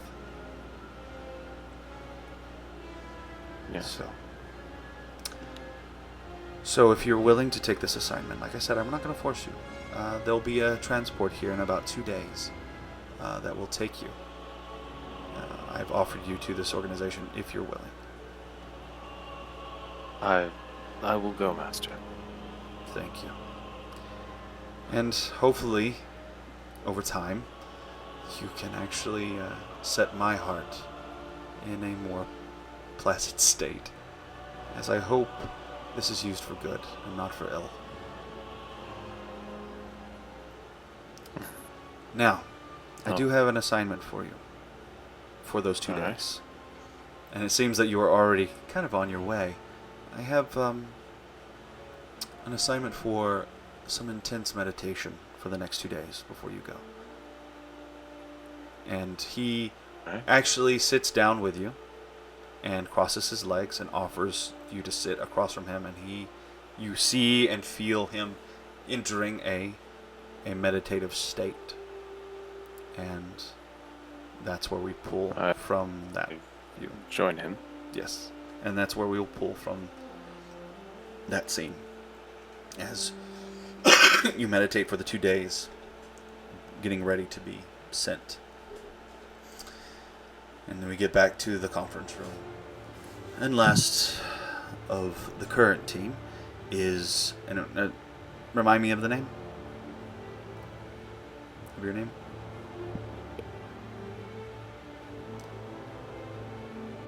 Oh, Gandalf. Oh, Kuros. Koros. And lastly, Kurros. Vel. Karos. And lastly, we have Karos Vel. A rather kind of graduating, up-and-coming Jedi from Luke's own school. This was an arrangement made with Luke, as I have, again, made him aware of what we're doing. Not something I would do for just about anyone, but I understood that having Force users, he's looking for them, and I'd rather him know what's going on and not meddle in our business haphazardly. So I thought it best to keep a line open there. But part of the deal was to accept one of his students as part of the team, and frankly, I'm not opposed. He sent me some documentation on his skill, and I definitely can see a place for him. For now, that's the team that we have. That's who you'll be working with. There's a transport at the nearest space dock that you will be getting on immediately and joining us. Now, there are other members that we're still in negotiations and finding ways to reach out to them and have them join us. One very interesting one that is more of an acquisition. But we'll speak of that when the day comes that they are part of the team. So we return now to Gam Gam and Ren, as you're being told to board another vessel to fly out.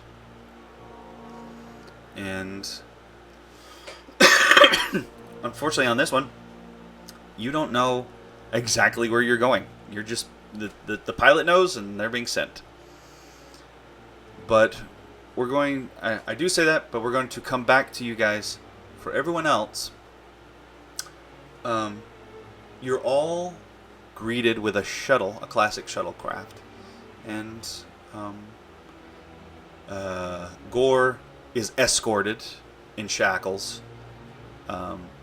And when you get on the shuttle, your items are there, your clothes are there, you're given an area where you can change if you like.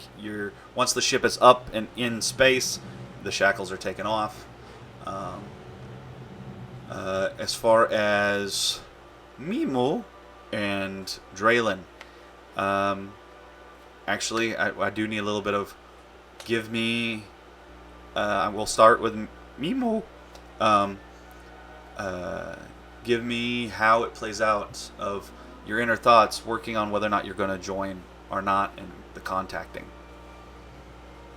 Mimo went back to his room and sat down and meditated for a little bit and thought about the emotions of, was it the name, was it Asada was, or is that Asada was? And decided to go ahead and contact. So I don't know if you want to roll do that one now, but we can do that Well, if you'd like. you see a pad to put in the code, and there's basically the equivalent of an enter button, and you push that, and you get that classic Star Wars sound of a holographic projector, that sound, and a holographic image appears, and you actually end up seeing a visage. Are you familiar? Or actually, roll me a lore roll real quick.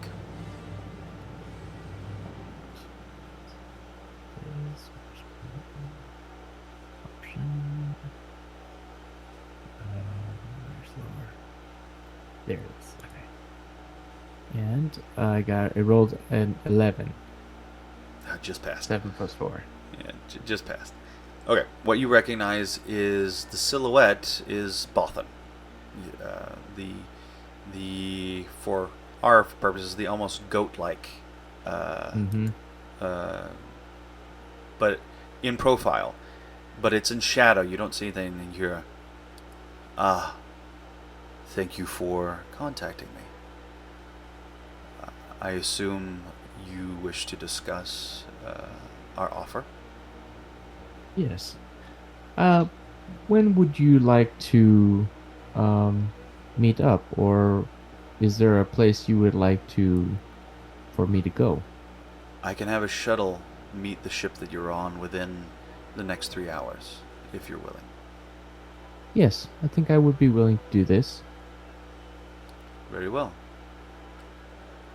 Then I look forward to meeting you face to face. Well, Vehar till then. out. And it shuts off. Alright. Draylen, how does your wrestling with this and your response go?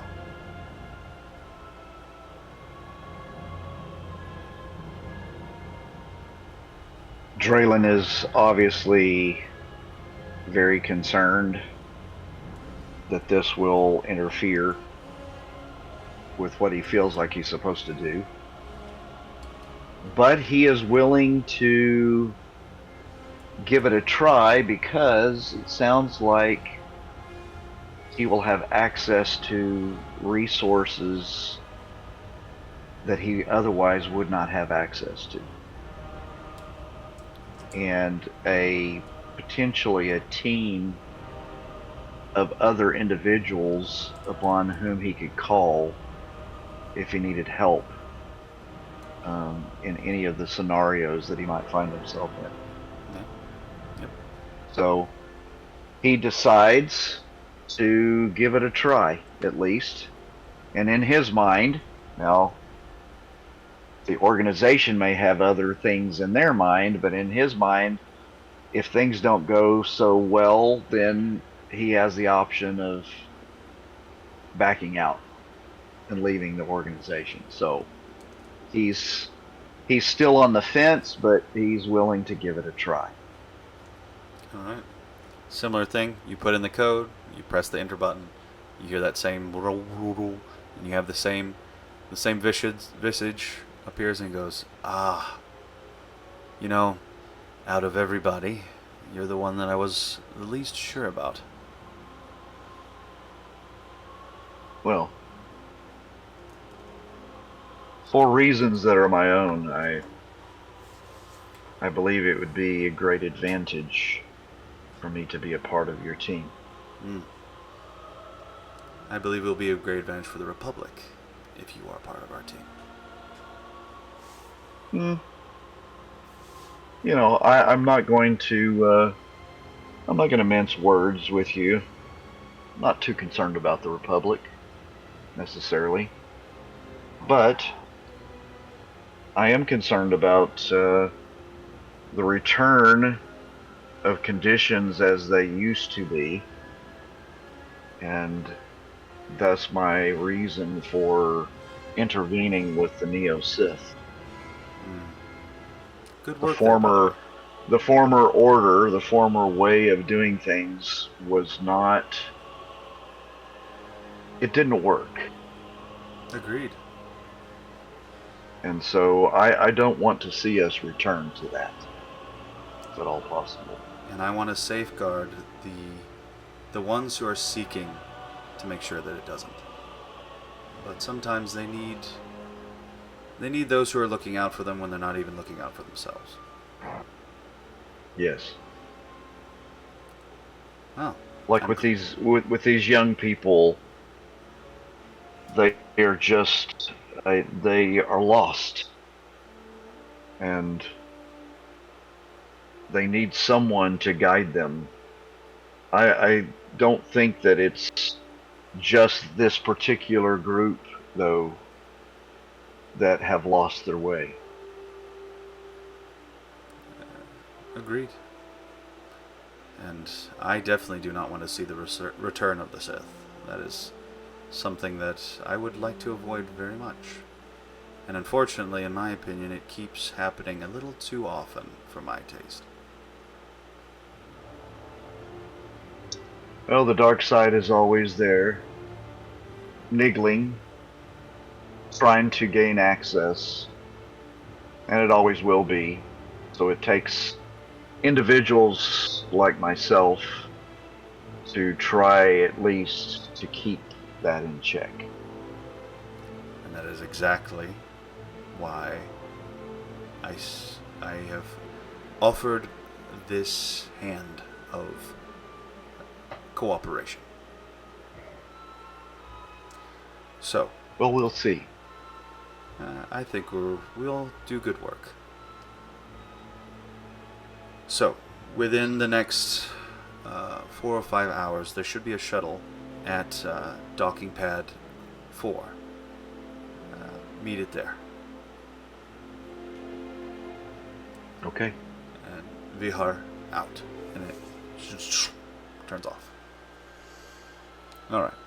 So, and I'm going to kind of encapsulate this. All of you are approaching this kind of dead area of space. It's not where a sun is it's just open space. And you can see, you're allowed to actually see out of the viewport of the shuttles that you are in. And what you see is... Hold on a second. Let's see. There we go. Can you... I need to share my screen, don't I, for you guys to do that?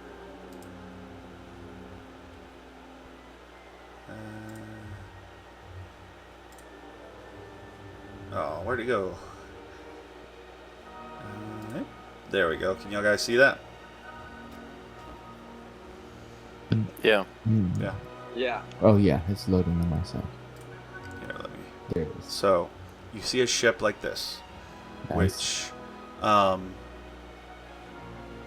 not gonna make you roll for this. All of y'all would recognize this as a hauler ship. This is a cargo ship.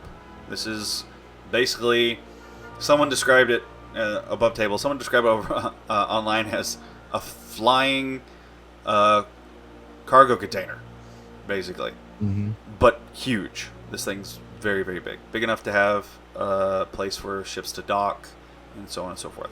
So you recognize this, and across the side of it is written Merchant of Peace. And so you all approach this, and you are each individually. You don't run into each other directly.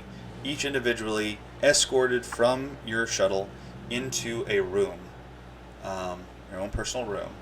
And as you're leaving, where the ships are docked, you see a big YT series, one of the biggest YT series ships you've ever seen. That is very round and very pancake-ish. It doesn't have all the ridges as much. It's real, again, pancake-ish. It has a paint job that's green with what you can kind of tell some red highlights here and there. And unlike other YT series where the cockpit basically here, I will turn this off. Where the cockpit, let's see. How do I get rid of that? Go away. Stop streaming? Is that right? Okay.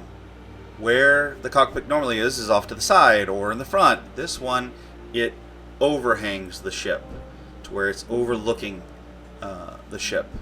And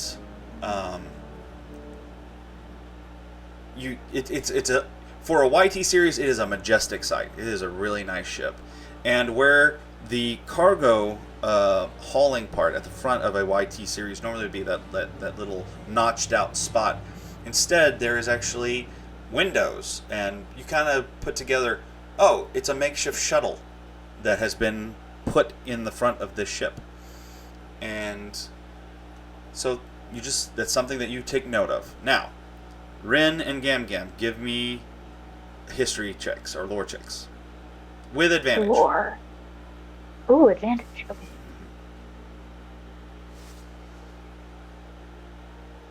Nat 20. Oh yeah, you definitely know. Yeah. Oh Oh, man, yeah. you've been on this ship. Yeah. You don't just know the ship. You have been on the ship. Oh. So, how much did Rin? Where is that? So I got a 15 and then A 15. Okay. plus 6. You know this. You know this ship by reputation. You haven't been on it, but you know by reputation. Gam Gam, you've actually flown on this ship before. It is the Phoenix. Flown on it? Like you've been you've been a passenger on it before for missions. So this is Okay. the Nova Phoenix, or no, the Phoenix Nova. Sorry, the Phoenix Nova. Nova. And with that Nat 20, you don't just know the pilot, you're friends with the pilot. Ooh, I'm friends with the pilot. You actually are very familiar with Zan Vito, the Durus pilot, cocky, brash, thinks he's a ladies' man pilot, and his co-pilot, which I'm going to save. But yes, you're very familiar. This is someone you know. So, but for the rest of you, you just see the Spell the ship. name? Zan Vito. ZANN VEETO. What's the co-pilot's name? We'll get to that. Oh.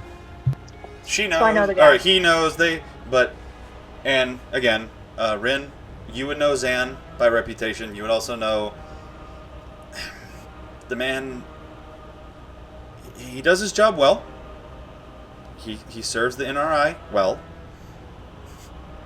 The man's got a mouth on him and is braggadocious as all get out.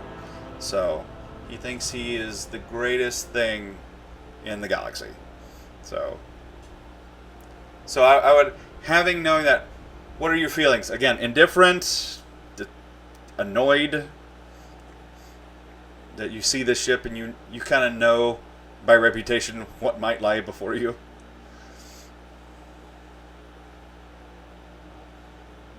Who is that directed towards? Ren. Ren. Oh. Mm. Ren likely gives a fair amount of trust and respect where it is due, Okay. and very much expects there to be enveloped stories. Okay. All right. So you all have your own rooms. You're able to actually get a bit comfortable. And or no. Okay, I'm going to backtrack a little. When you leave the hangar bay, what you're expecting is, what's very typical of these ships is more industrial, real simplified lines, real blocky, maybe some rusting parts here and there. Unless someone's real fastidious, these things can tend to get a little dirty with oils and so on and so forth. They're for hauling cargo, you know. But what happens shocks you as you enter the next place, and what you see before you is white walls, sterile, clean, very clean. People at stations and lines, data stations, maps that have sections of the galaxy, and people mapping stuff out. Very efficient. For those who know and have fought, I'm not going to have you roll for this. It's very obvious this is Mon Calamari tech. That's what has happened. Is this ship has been gutted, and you have an intelligence headquarters that has been placed within this ship, and is very, and to the eyes of Ren, and well, mostly to Ren, very efficient. This is spy work. There's almost an artistry to this, that you can see it's like an orchestra of different parts as you see the different stations and where they're placed and so on. And there is a what looks to be an office that basically overlooks all of it, with big windows that look down, and you have to assume this is Bahar's office. Anyway, you're led to your rooms, and you see all this, but it is not still. People are moving, people are working, things are being done. Whatever this is, you've been brought on, but there are others who have been on mission for a while. They are working hard at what they're doing. And from there, someone comes and gets you, escorts you each to another conference room. Very similar layout, actually, to the one that was in Coruscant. But this time, and on this one, I want everyone to roll a d20. Just straight roll.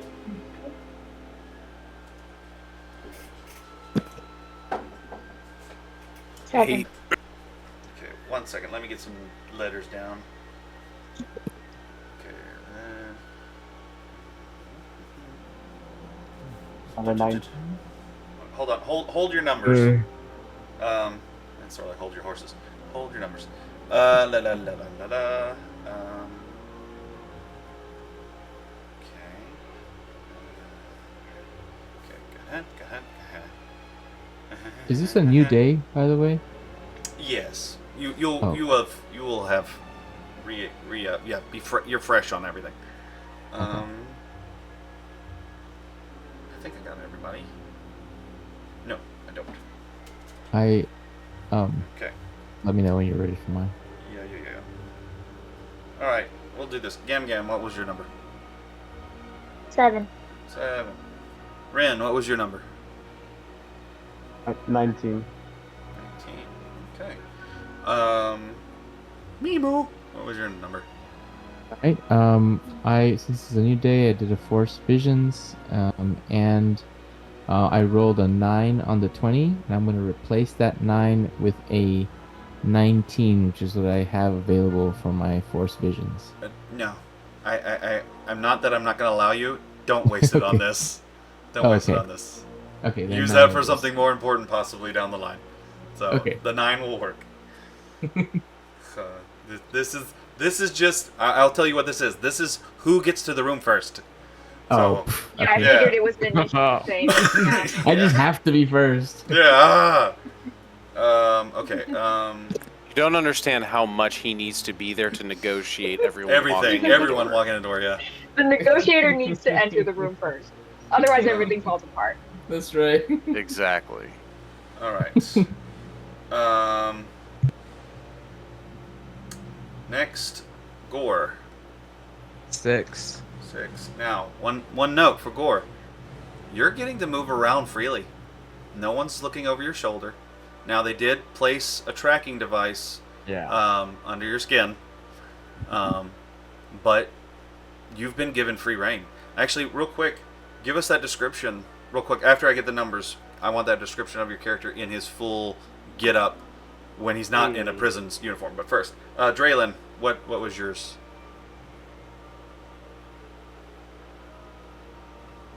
Mine was 6 as well. 6. Okay.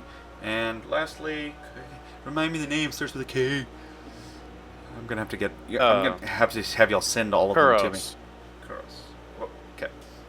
What is your number? Oh, it's 8. 8. All right. Well, Ren, you are the first one through the room. But before that, I would like a description from Gore. Okay. Oh. So my real outfit is, I assume I only had, well, how long has it been since the initial meeting? About a day and a half. Okay, so I have sort of like a ragtag outfit. I have like this metal plate on my chest. I have this little robe. Okay. Jeans. All right. Yep. All right. So Yeah, that's just it. real practical. All right. I Yeah. like it. Okay. All right. So Ren, you're the first one there. They open the door, and you notice this has just been a string of data pad after data pad, and here you are again at a table, and there's a data pad in front of 7 chairs. There's 6 of them that have data pads, and 1 chair at the end that does not. And so, whereabouts do you take a seat? Toward the head, toward the middle? What seems most strategic for you? Well, I think Ren would look and see if there was any slight differences between there has been taking into account of perhaps. Okay, can you get a little closer to your microphone? You're a little muffled. Is this a little better? Yeah, a little bit better. Okay. Ren would probably look at the seats and see if there's any slight barriers, whether for height or. Okay. I'm so sorry. I don't know why it's having a hard time picking you up. But, Is it not I'm having trouble or hearing is- you too. yeah. Are you on a phone? Okay, let me see. Ooh, nice, Oh, that was crisp. good. Mwah! Okay, there we go. Chef's kiss. Significantly better. Yes. Very good. Ren would probably look towards the seats and see if there's any slight variation due to either size or species. No, they seem pretty uniform. Tallish. The idea is it might accommodate someone a bit bigger, but not to the point of being uncomfortable for someone who's a bit smaller.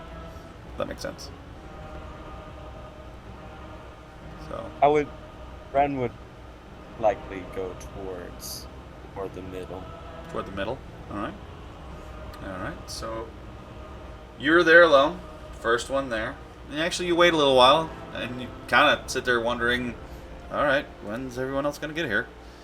Do you take a look at the data pad, or do you just kind of sit and wait? Probably just sit and wait. Okay. Let's see. Next up, as you're sitting there, the door opens, and in walks a male Mikian with those Medusa-like tendrils coming off of his head. Seems to have a very calm air to him as he walks in. So real quick, and Mimo, what you see in front of you is what you know to be a Chiss, a blue-skinned, red-eyed individual, someone who seems to be holding himself very confidently.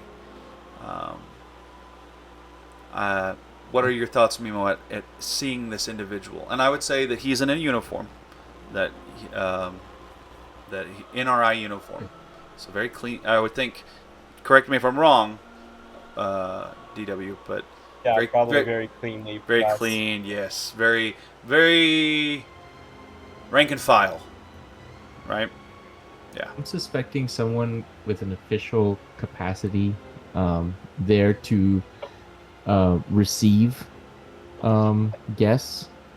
I want to do a what are these things that I do? Get back here. What are these things that I do? That's right. Where is it? I keep losing it. It's on my screen somewhere. Let's see. Oh, why is it so hard to find now? Sense emotion. That's what I always want to start with. All right, so sense emotion, and that spends. You said 2 points last time, so I'm gonna take 2 points off. And yes, so for the next 10 minutes, 30 feet around me. So whoever's coming in, you're going to catch what emotions are coming off of them, basically. Yes. All right, everyone, get ready to tell them what you're feeling. With that, Ren, what is Mimo taking off, getting off of you? Likely calm, collected. This feels, this is your element. You're fine with this. So, okay. It's like highly unlikely for just from the details and things like that for this to be a setup or anything of that nature. Okay. So you're getting this individual is very confident, very calm. Suspicious. Just kidding. Just kidding. Do you take a seat? Too calm. Yes. Any? I'm gonna stand by a window. Stand by a window. All right. There is a window looking out into space. I knew it. Any words exchanged between the two of you? Hello, good day. Oh, how are you? I'm fine. Now, you were actually already briefed on this individual. You know this individual to be Mimo, the Mikian that was in the briefing. Now, he doesn't know so much about you, but you know him. So.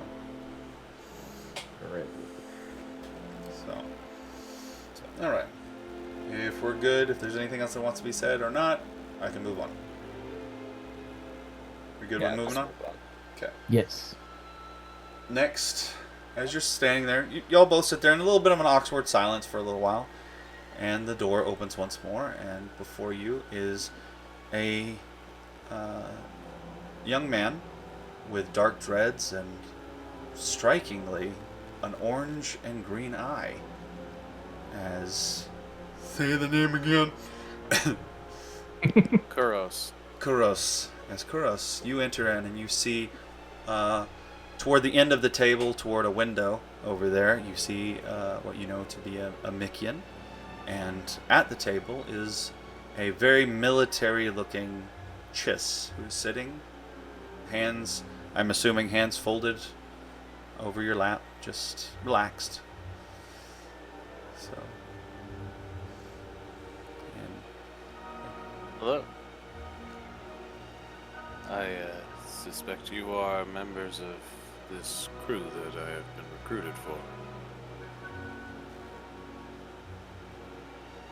Perhaps. You definitely get this sense that he's a little out of his element, but has a strange combination of both intrigue, unease, and mild calm. and both of you. And Mimo, this niggles at something on the edges of your memory. Something very familiar. But you recognize you recognize Jedi robes. This is definitely someone trained of the Jedi Order. And of course, Ren, you are familiar as well. This is a Jedi. Or at least someone who's studying to be a Jedi. Not necessarily a At this Jedi point, yet. Mimo senses these things, and he Right. turns from the window and he walks over, and he extends his hand and says, "Hello. I feel like you're someone I need to ask a few questions. What brings you here?" I was recruited. Same. Still not sure what we're doing, but I'm hoping we will find out something soon. Maybe I'd like this to know just the- will know something. I would like to know what we're doing as well. And I at that was- point, I turn over to the Chiss and look at him to see if he's going to say anything. But then I look back to you.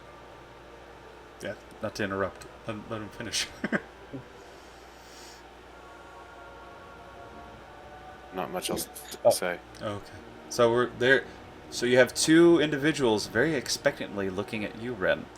Since you seem to have the uniform, you seem to be someone who would know what's going on.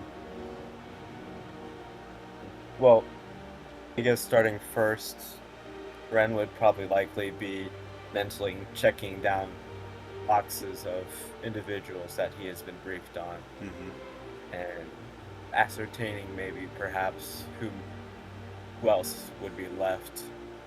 And then Ren would then address the two men saying, "Well, I am a intelligence officer. I am Ren. I have been recruited for some group, I assume. I have no further information." Very well. I suppose in time we will know more. Yeah, it's good to meet you both. And at this, Mikium pauses to see if the others will say anything more, and if not, then he will return to this window.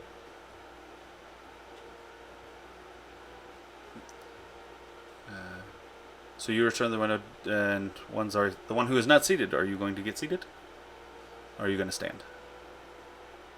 I will stand for now. Okay. These Force users are standards. Gam Gam, you approach the door. It opens. You see your well-known associate, Ren, sitting at the table, and standing near the table is a young man with dark dreads and in obvious Jedi clothing. You immediately recognize what was given to you in the briefing, and you see the Mikian over by the window, aware of the fact that these are two Force users. And that's the other thing. Gandalf, with your character, what was the emotions on the character since Mimo had his emotional radar up. You could tell that he's a little uneasy because he's out of his element, but Oh, still that's very right. calm and intrigued by what is going on. And Gam Gam, same thing. As you enter, what's the emotional read off of this individual? Gam Gam recognizes Ren. Says, "Ah, he's a buddy, Ren. So good to see you. And strangers. Nice to meet you for the first time." Gam Gam is nervous, but calmed slightly by seeing Ren. And he sits down at one of the seats. Okay. All right. What do I roll to know if I've heard of a Gungan before? That would be lore. Lore? Mm-hmm. 12. I would say that you have. It's just in passing. You've never met one. You've just heard stories of these duck-billed, reptilian or amphibian-esque creatures. You have heard, the main thing that you heard is they come from a planet that is lush and green and beautiful and tends to be an envy of others who enjoy that type of thing, of a very nature-centric society. So I also have a sketch of my character that I remember that I have. Mhm. So, Okay. there. He has Okay. goggles. yeah, Gungan with glasses. Basically. Mm-hmm. Very nice. All right.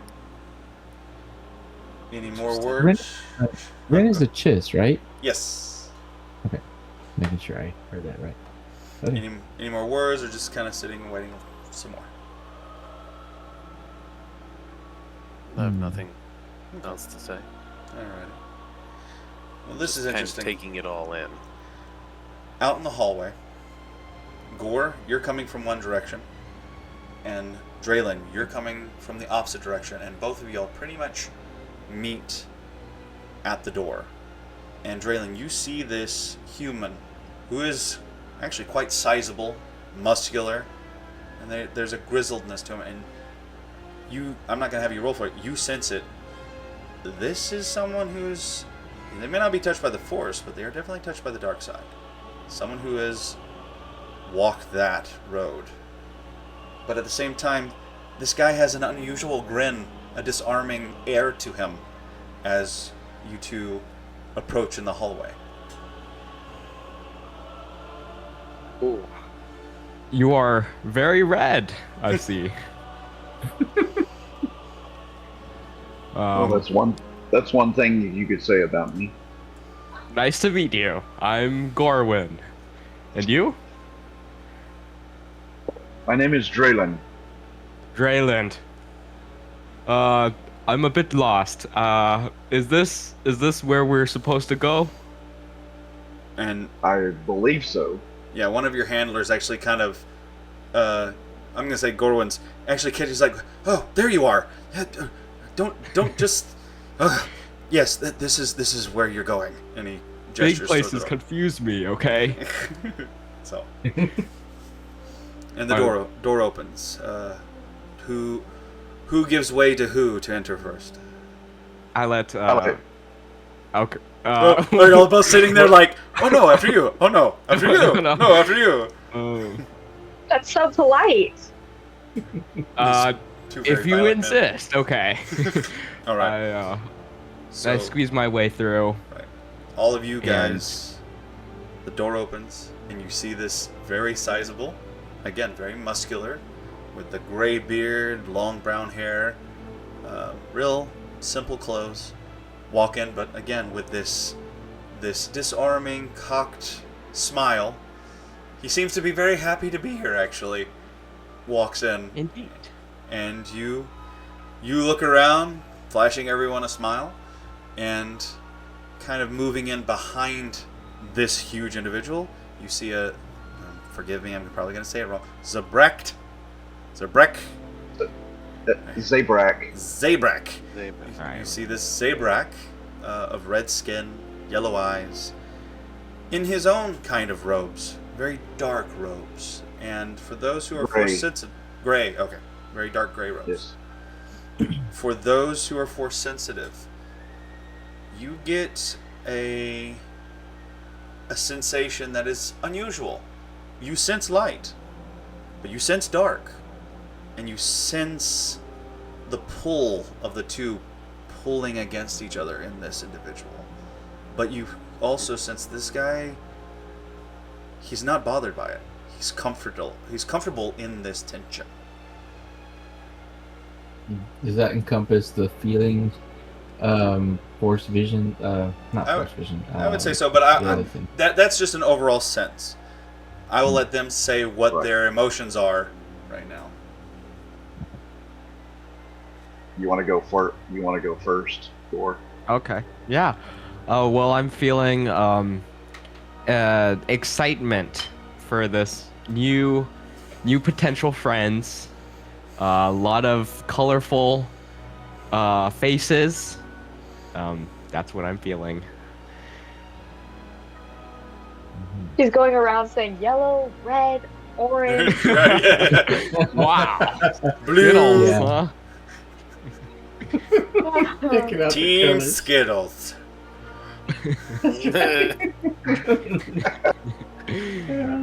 Wow, you have an orange and blue eye. Wow. 2 in 1. How about Draylon? Draylon walks in, silent, expressionless, walks back to the farthest left corner and turns around with his back to the corner, standing with his arms crossed over his chest. And he is extremely skeptical of everyone and everything.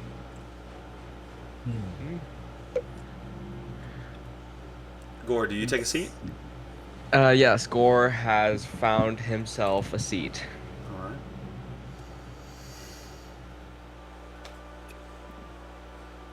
You wait for a little while. Any discussion, and if you're good, we'll move on. Who would I, I mean, be sitting Gam next Gam to? waves to the 2 new people, and that's about it. Okay. You tell me. Who did you sit by someone, or did you choose somewhere where? Because there's obviously people standing up, so there's chairs that are open. Yeah, a lot of standers. Yeah. All the force Yeah. users are standers. Have you noticed this? The force makes you adverse to sitting. What's the deal? The stand user could be anyone. Okay, Well, but- for me, I am just very wary. I think that's kind of the gist of all of you. So, but Who's sitting? How dare anyone sit? yeah, Gam Gam, Gam Gam and Ren. Gargan, and Ren. Uh-huh. Okay, well I sit in the middle of them and I'm like, hey buddies. And then I do a odd, I stretch my arms out and I try to handshake both of them. At the same time. Yeah, at the same time. You know. And your response to this, you guys? Gam Gam gives the left hand for the, so Ren can give the right hand. Okay.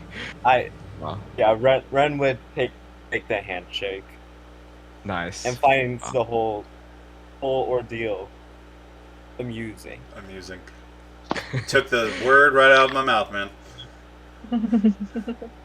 So, all right.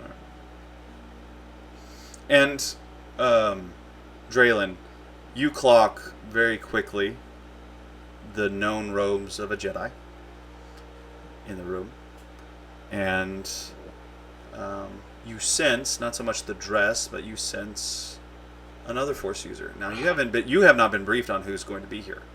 You've just walked into a room with 2 other Force filled individuals, and all of those spheres of push and pull from the Force are all like magnets stuck near each other. You're all kind of, that energy is interacting and pulling and so on. Yes, and I'm very concerned.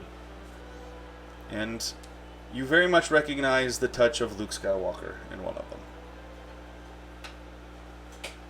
So, But I still say nothing. okay. And I am so sorry. I'm gonna write it down. Just give me the word so I can do this right from now on. Okay, I don't know why that one's not sticking into my brain. Gross. This is Brett. Kurros. Okay, let him talk. Would know anyone else talking? Say again. Kurros. Oh, Kuros. Okay, Kuros. All right. Apparently, I reached my name limit in my head. So Kuros. A lot of names. And Kuros, you immediately, you were told by Luke there was a Revanite, and you get the sense that this is who Luke was referring to. So you sit, you guys are there, and not for very long, and the door opens, and in walks a Bothan in uniform. Very similar, actually, to Ren. Pressed. Exact. He has his hands clasped behind his back. He walks in, and what you notice of him is, one, seems, and on the emotional level, he's even calmer than the Chiss. There's almost, you almost sense a bit of mental training from this individual to keep one from necessarily knowing what's underneath. And what you notice is, first of all, unlike most Bothans who kind of let their, they're kind of fur covered, but they also have longer hair on the top of their head, and they normally let that grow out nice and long to kind of differentiate it from the fur. Not this Bothan. It is high and tight, close to the head, giving this idea of efficiency and not wanting to bother with it. You also notice that there is a very deep scar, as the species kind of has a muzzle, very deep scar running across his mouth through that. You know how some animals kind of have excuse bless me. you. Some animals have kind of that three lip situation, kind of like a cat, or some Bothans kind of have that. Dogs or cats, how they're drawn with kind of it cuts through one of those and into the lower jaw. And he walks in, and he gets ready to sit down, but then he kind of eyes those who are standing, takes an account, and he goes, "If you would, it would be better if you would sit."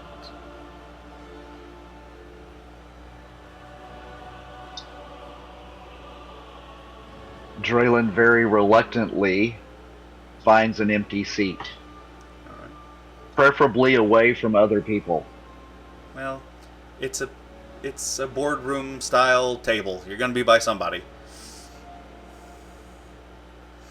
So. Mimo makes his way over to Users. Draylen Okay, I see. and sits next to him.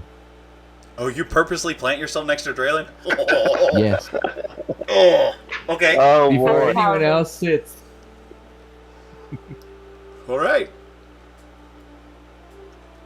And how do you feel about that, Draylen? Annoyed. Annoyed. And you're catching all of that. I Nemo, totally did. you- I totally you- got it. I'm feeding off of it right now. All right. And then before The other side of before anyone else sits down, I turn to Draylen and say, "How you doing? What's your name?"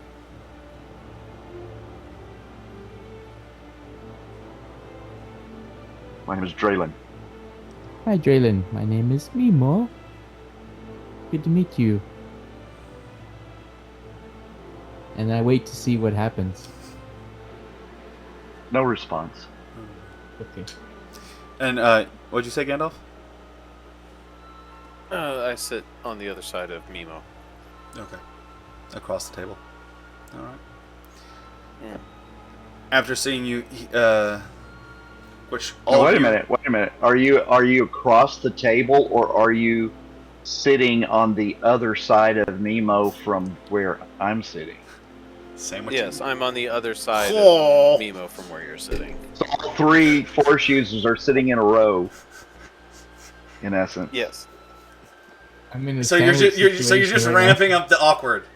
You're purposely just. Yeah. Oh, I'm not standing. I'm not sitting on. I'm not sitting on that. I'm not sitting on the other side of the Zabrak. I am sitting on the other side of Mimo. Oh, So if we're using kind of Mimo in as a line, wall between you. Okay, Yes. but yes, all the force users are in a row. Okay.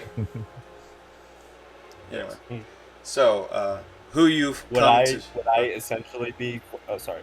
Okay. Would I essentially be like cornered in basically by the force users? Probably. No, you'd be on the opposite side. You'd have Gam Gam on one side of you and Gore on the other side of you.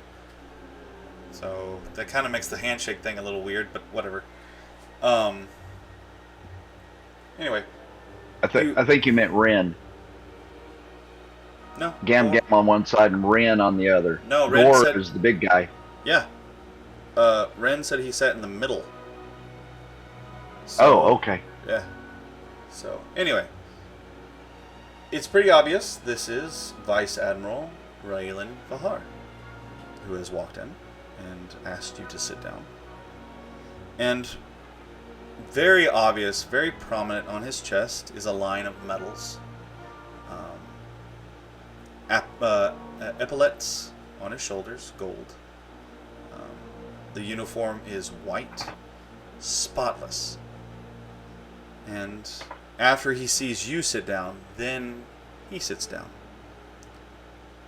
And he rests his elbows on the table and does this, and he says, well, thank you all for deciding to be a part of what we're trying to do here and hearing me out. For a If long... you don't mind me interrupting you, what are we doing here? Give me time. What you're doing here is hopefully helping create a wall against encroaching darkness. That the Republic has a tendency to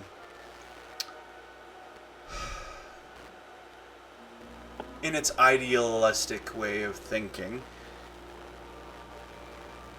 stay in denial of for a bit too long before it becomes a problem.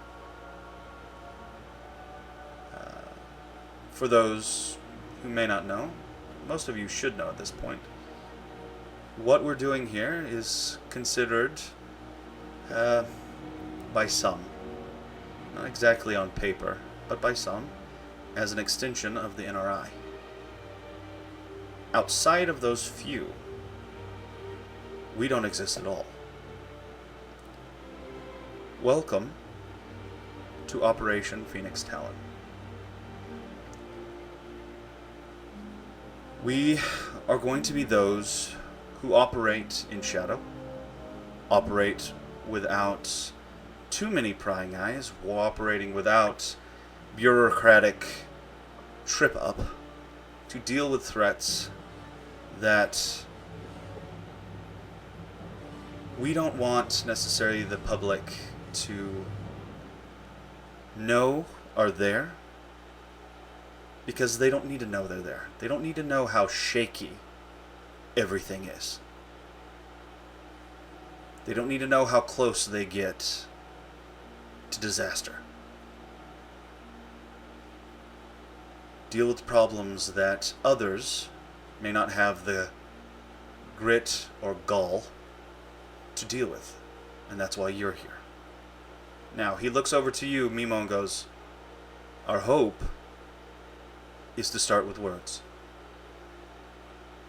But if that fails, and he kind of gestures to the rest of you, then there's other options.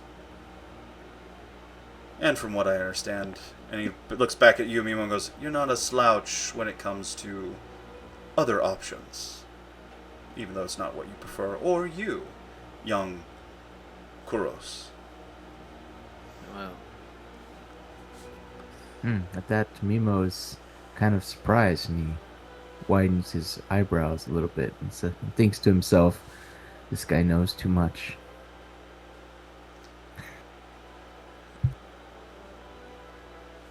Again, what we are here to do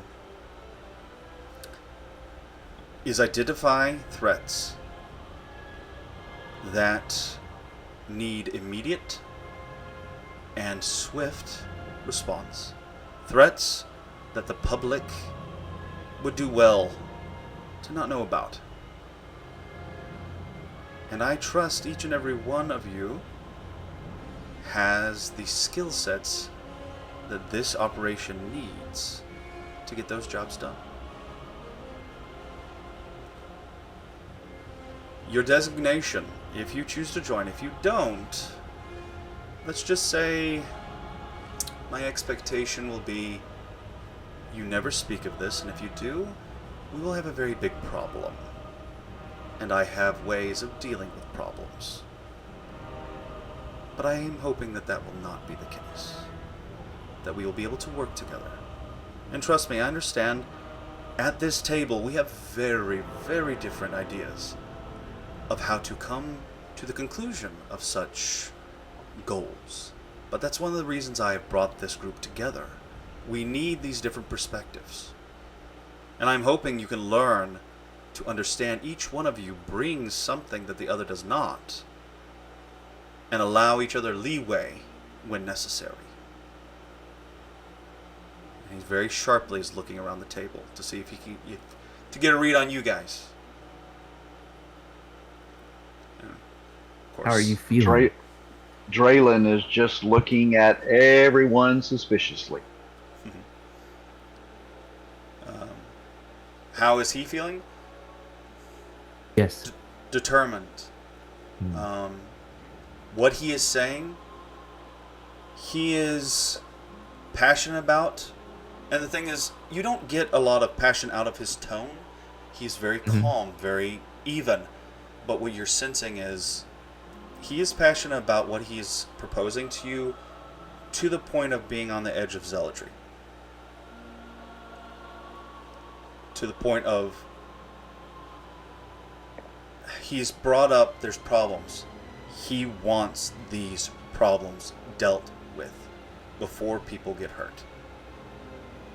He truly believes in what he is doing, and that this is the correct course of action, and that you are the people for it. Did you have... So this is Mimo speaking. Did you have a mission to start us off with? Yes, we actually do have a mission if you agree to join us. But we'll get to that if you agree. Lisa agree. Of course, he looks over at you. Yeah, he looks over at you first of all and goes, "Well, you are. Yours is a little different, considering you're under orders."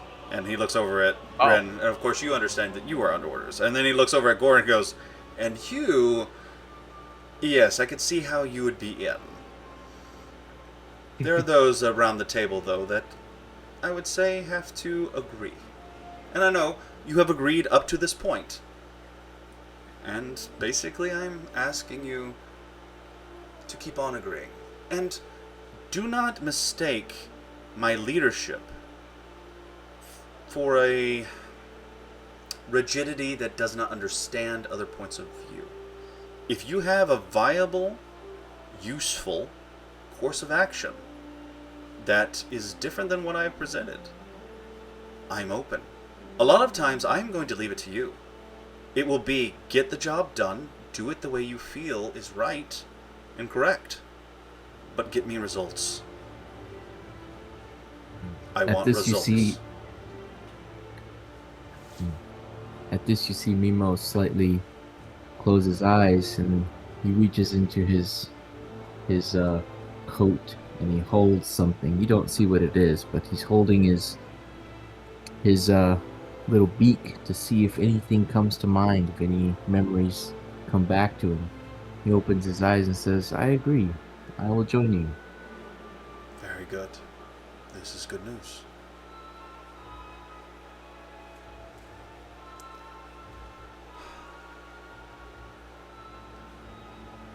There is a glaring blind spot in the Republic right now. That's where we come in.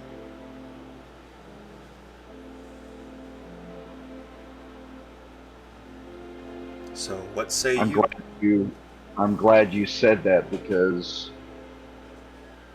that was the exact thing that I was going to say.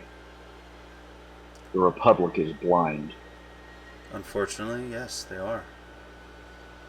But we are here to help them, and actually, to some degree, we want them to stay that idealistic, bright-eyed people that they are. We are here to help deal with things so that they can keep holding on to the dream, and so people will not get hurt while they hold on to that dream.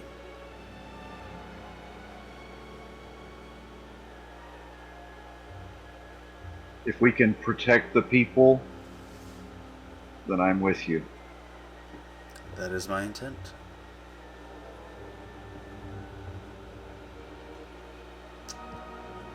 What say you? Briefly analyze it.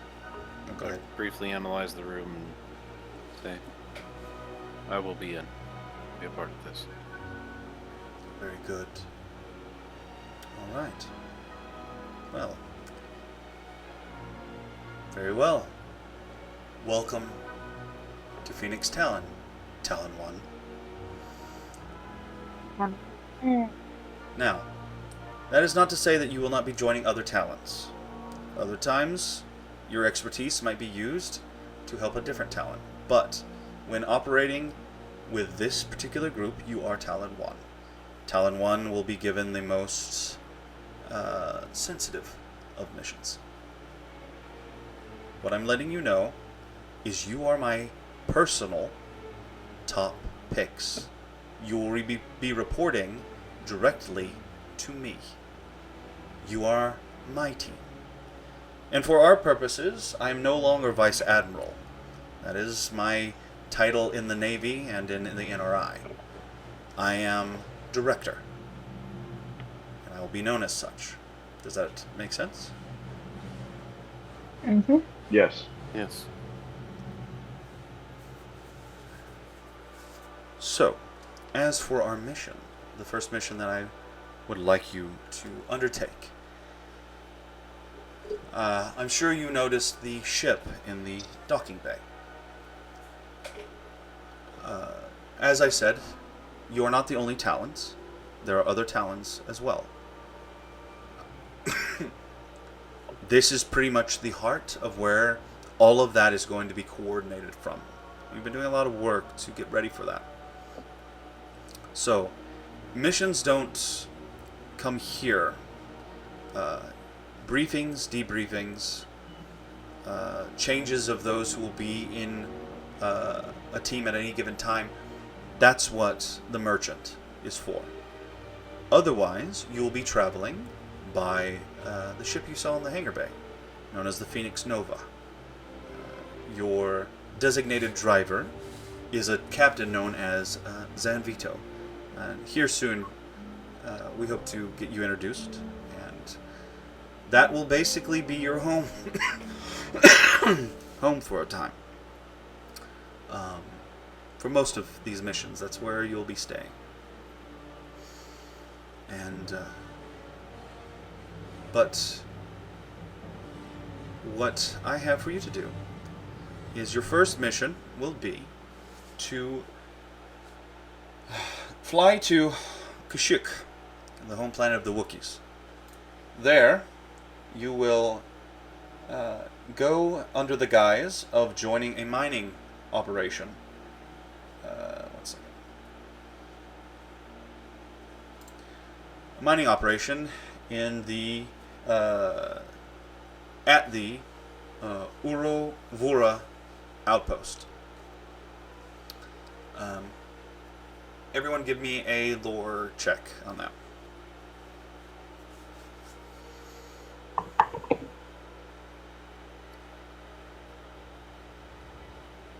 14.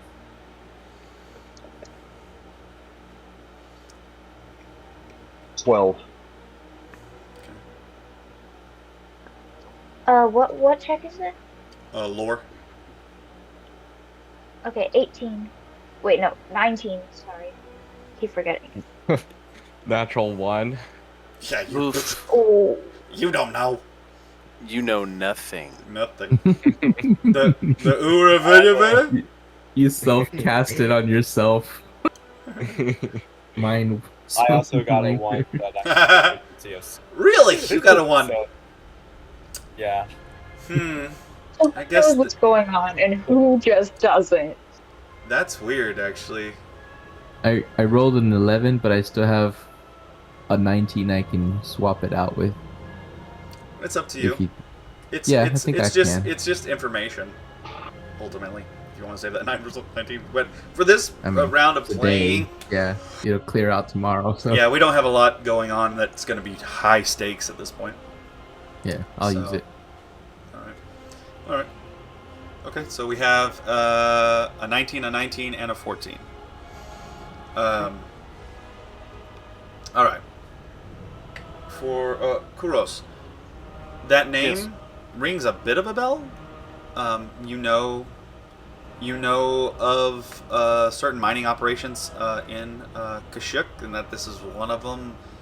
Something about mining really, really huge trees, but that's about all you know. Okay.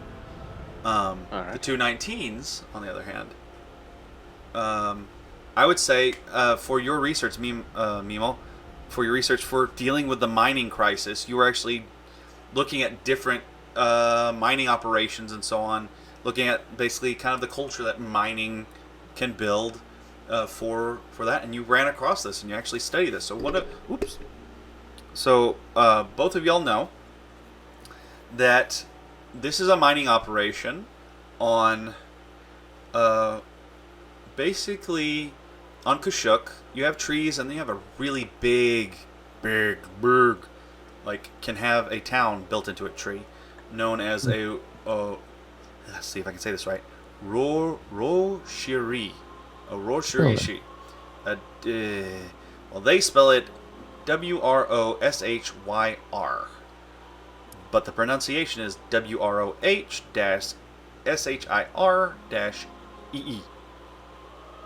Wroshyr. Wroshyr. I went to go get rosaries. Wroshyr. Ruh-roh, Raggy.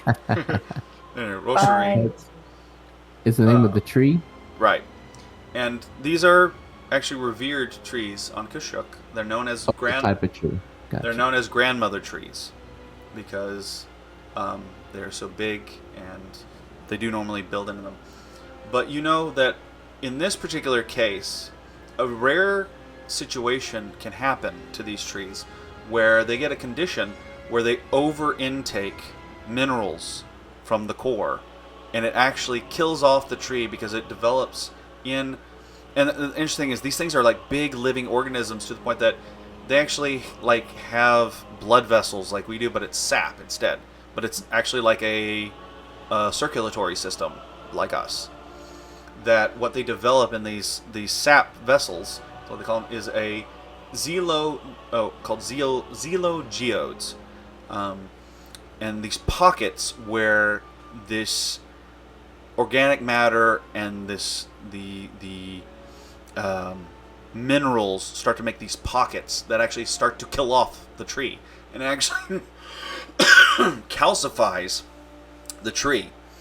And when one of these big trees, revered trees, is found to be dying off this way, which is very rare, it becomes almost inevitably becomes one of these mining outposts, because those geodes are basically one of the rarest materials that you find, and they're very, very valuable.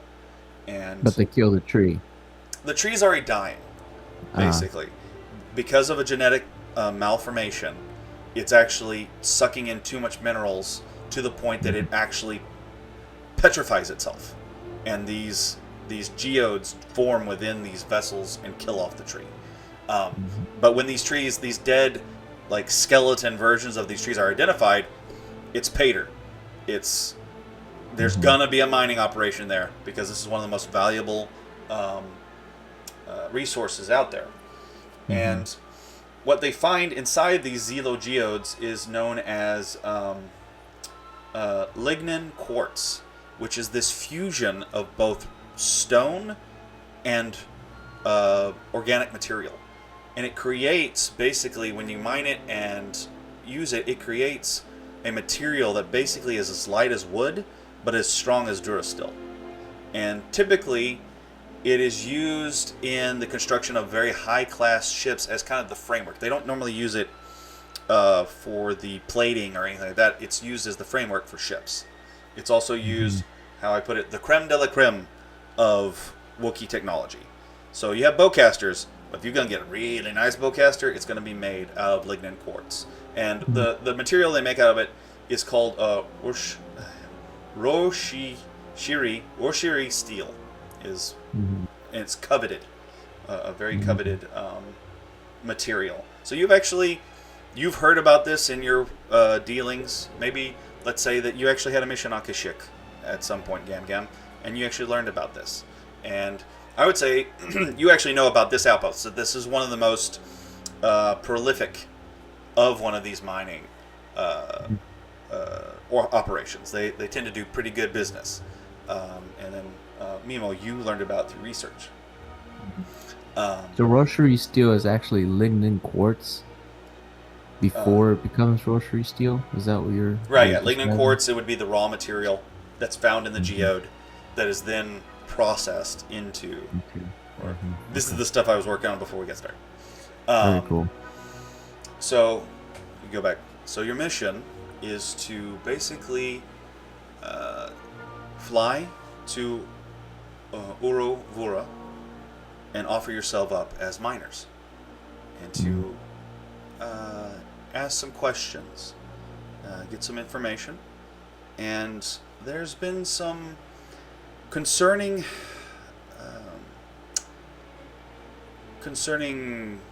things that have been coming out of there. There's been we actually are getting electromagnetic signals, like machinery, coming from the canopy floor, the Shadowlands, like the place that no one goes, where nature is in total shadow and basically will destroy you if you're not careful.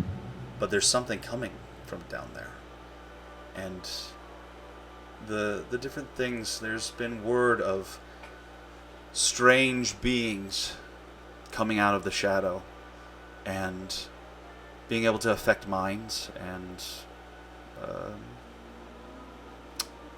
very ghost story type stuff, and it's too much to be ignored.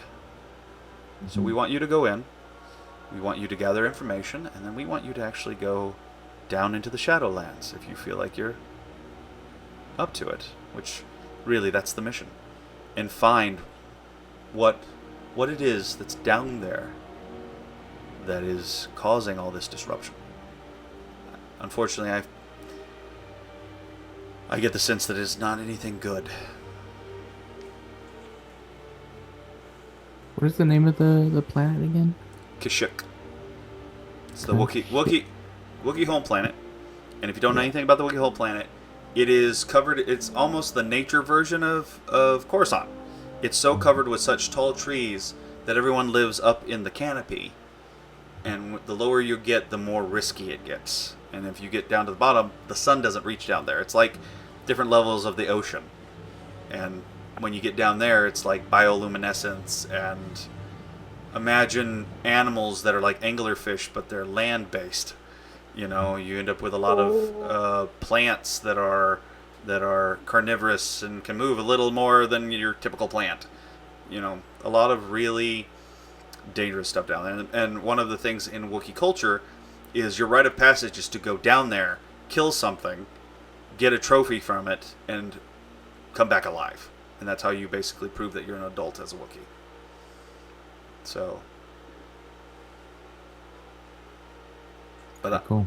I want us to find out what's going on, and I want us to put an end to it. I will go. Who's the leader of our team in this first excursion? I think, give me time to think on that, and before you take off, I will assign one. Count me in, says Very well.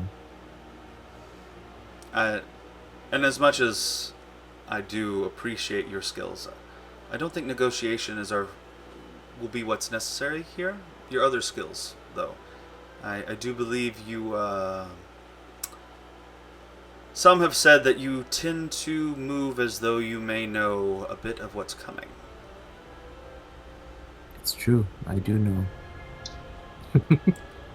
That would be good to have. But for those of you who do not necessarily feel that you fit the role of miner, don't worry, we will give you suitable costumes to wear, disguises. And it is up to you how you store anything else that you might need. And he looks over to you, Ren, and goes, and I'm sorry to say, my good fellow, the uniform will have to come off. It is understandable. It is only logical. It's only logical. So with that, you are dismissed until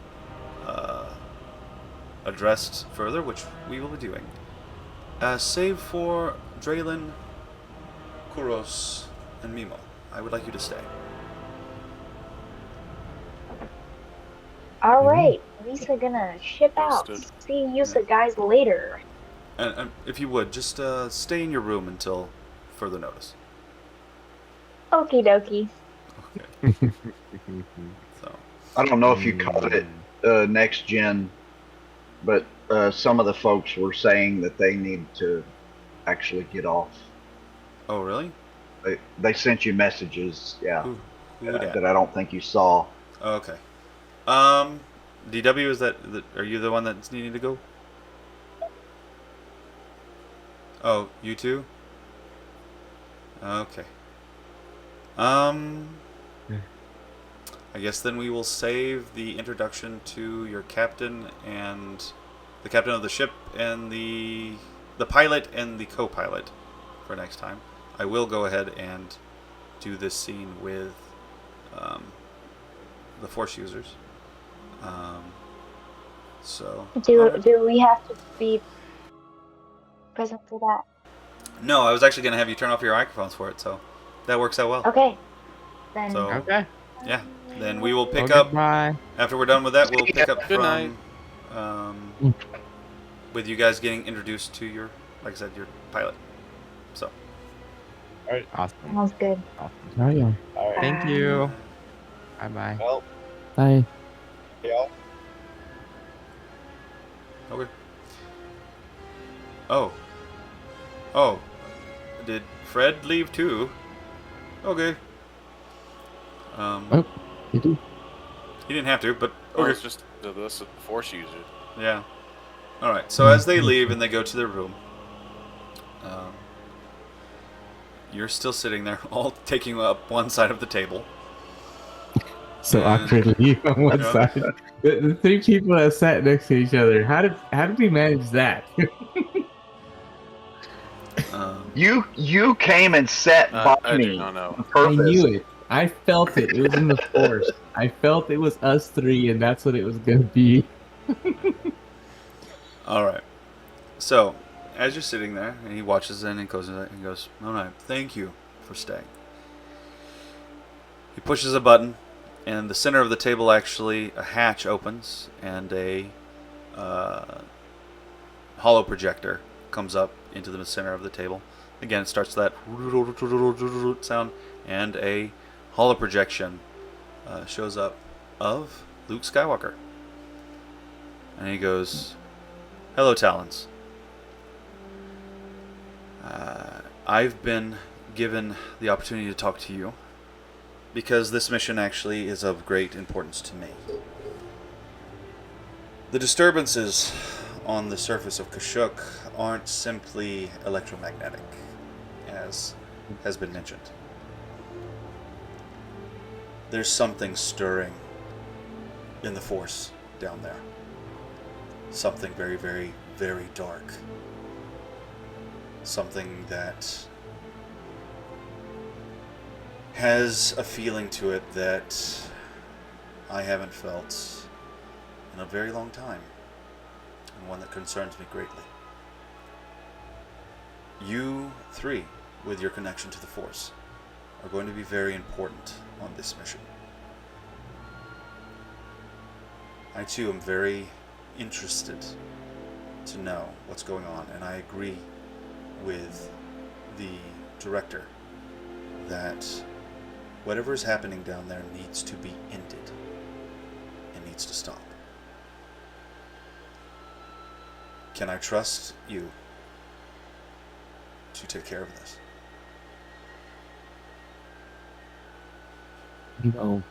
Once again reaches into his pocket and holds that beak.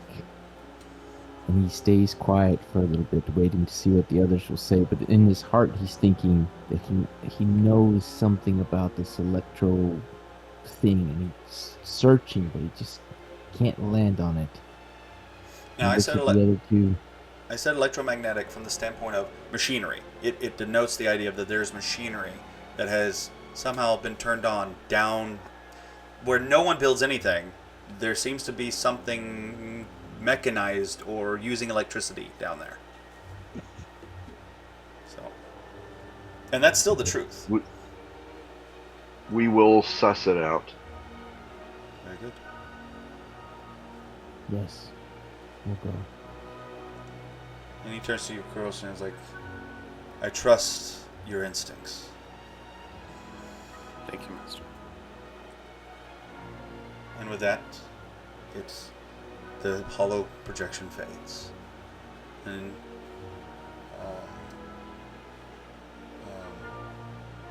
and the director turns to you and he goes, okay, with that, if you would too also return to your quarters, you will be summoned when your ship is ready to disembark for Kashyyyk. Again, and he looks at every single one of you very pointedly. Thank you. What we are going to be doing, this needed to happen a long time ago.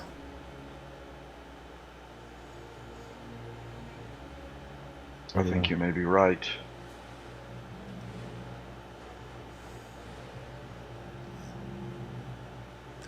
With that, you go back to your rooms. And I think this is actually very apropos as we're whittling down people. I need Kuros alone. So I think this scene with Kuros will be how we end tonight's session. So you either can just turn off your microphones, or I guess you could do what everyone else did and just... Yeah.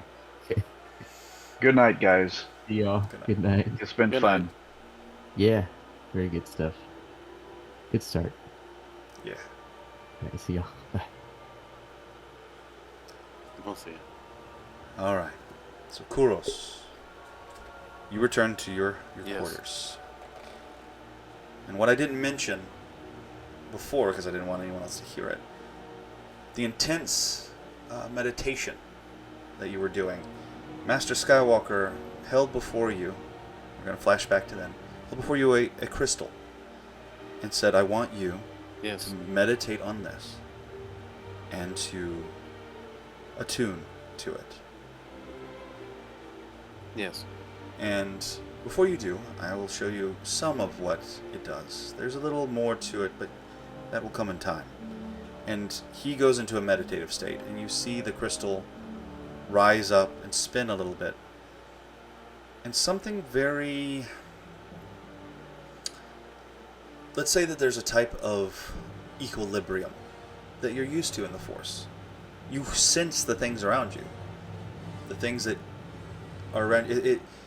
There's sight, there's smell, there's hearing. Well, there's also this, and you've just come to know this feeling.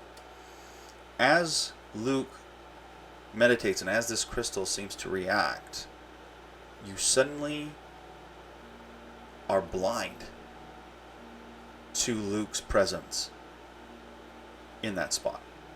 You can see him, you can hear him, smell him, but it's seemingly as though there is nothing there in the Force.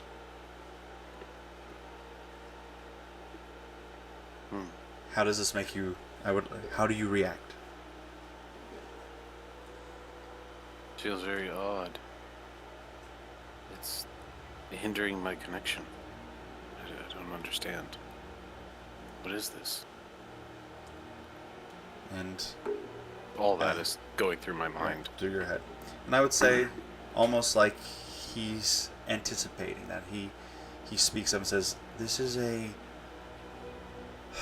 special crystal that is not Kyber, but akin to, almost a cousin.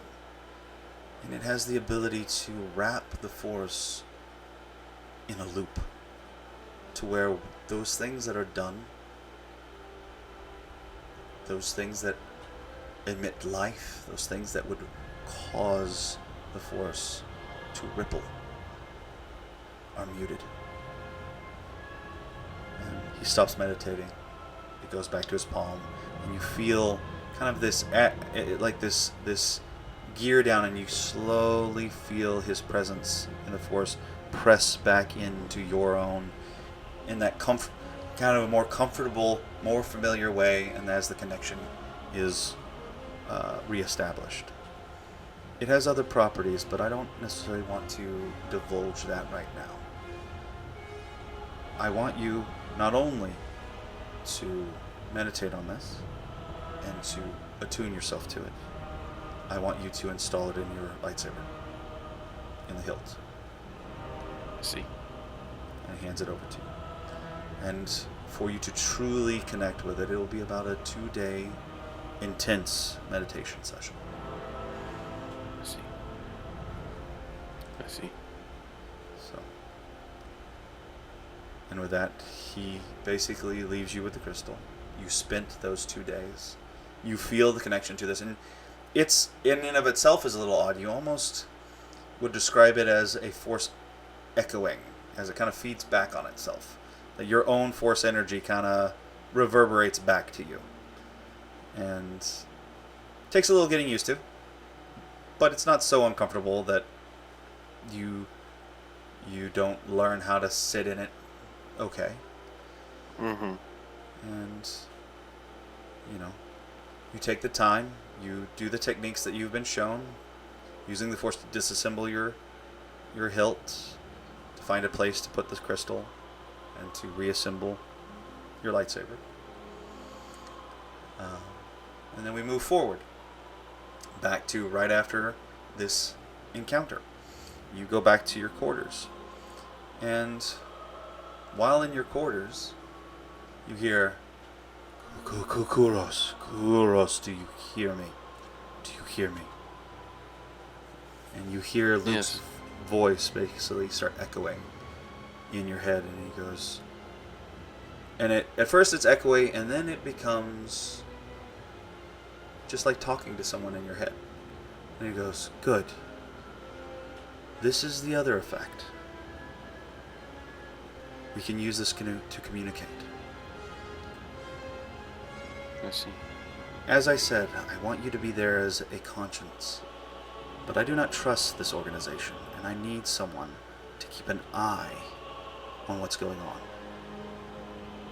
I expect you to give me reports and to tell me if you believe that they are getting too far into the dark, and if we might need to do something about it. I already have my misgivings of all of this, Master. Something is not right. There's too many a part of this group that seem to have some checkered past to them. And I believe I know who the Revanite is. Hmm. He is a tortured soul. Yet he is an honorable one. There's hope there. And again, not all of Revan's teachings were incorrect. But yes, keep an eye on him.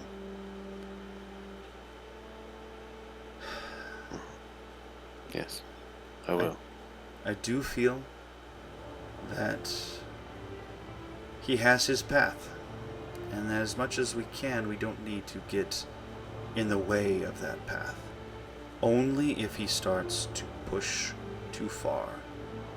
Of course, I have misgivings of the head of the Phoenix. And his ability to go too far. All of this I see. is surrounded by temptation. But at the same time, I can't help but admit I understand the need. So for now, we let this do what it was created to do. But we are its check. Is that understood? See. Yes, absolutely. Very well. Now, be careful with this gift I've given you. The reason I gave it to you from the standpoint of the placidness is this is to keep our communications from alerting those who are Force users around you. They won't sense anything when we talk. Otherwise, they would immediately know that there was another influence in the room, as it were. But that uncomfortable feeling that you felt when I used it in front of you, they will sense the same thing if they see you but can't feel you. So use this sparingly. Don't use it haphazardly. Only if necessary. Because it will cause more questions than you want. And I see. with a master spy, I figured the Force would be the best answer for communications. Yes. So, but yes, keep the line open. Anything that concerns you, let me know. And we'll go from there. Again, Alright. I've asked actually something very difficult of you, but I believe you are someone who is qualified. I have a lot of hope and faith in you. I've asked you actually to walk a tight wire. And I know that. One that I would walk in your place, but I'm a little too high profile. There are things that this is going to do that needs to happen. But, again, you're there to be a conscience. Because this needs that. So, stay safe. Stay calm as much as possible. Stay focused. And understand, Kashuk, the shadow that is deciding to crawl out of the Shadowlands, is truly a threat that needs to be dealt with. Is this more dangerous than what was on Dagobah?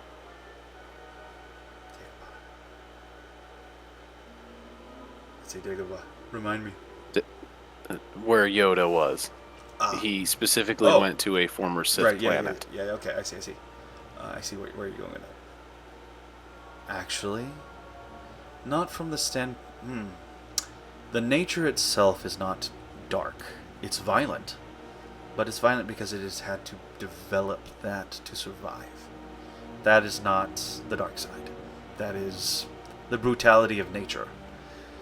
I see. What is coming out of it, though, yes. The darkness that is coming out of it, I'll tell you. It smacks of the Emperor.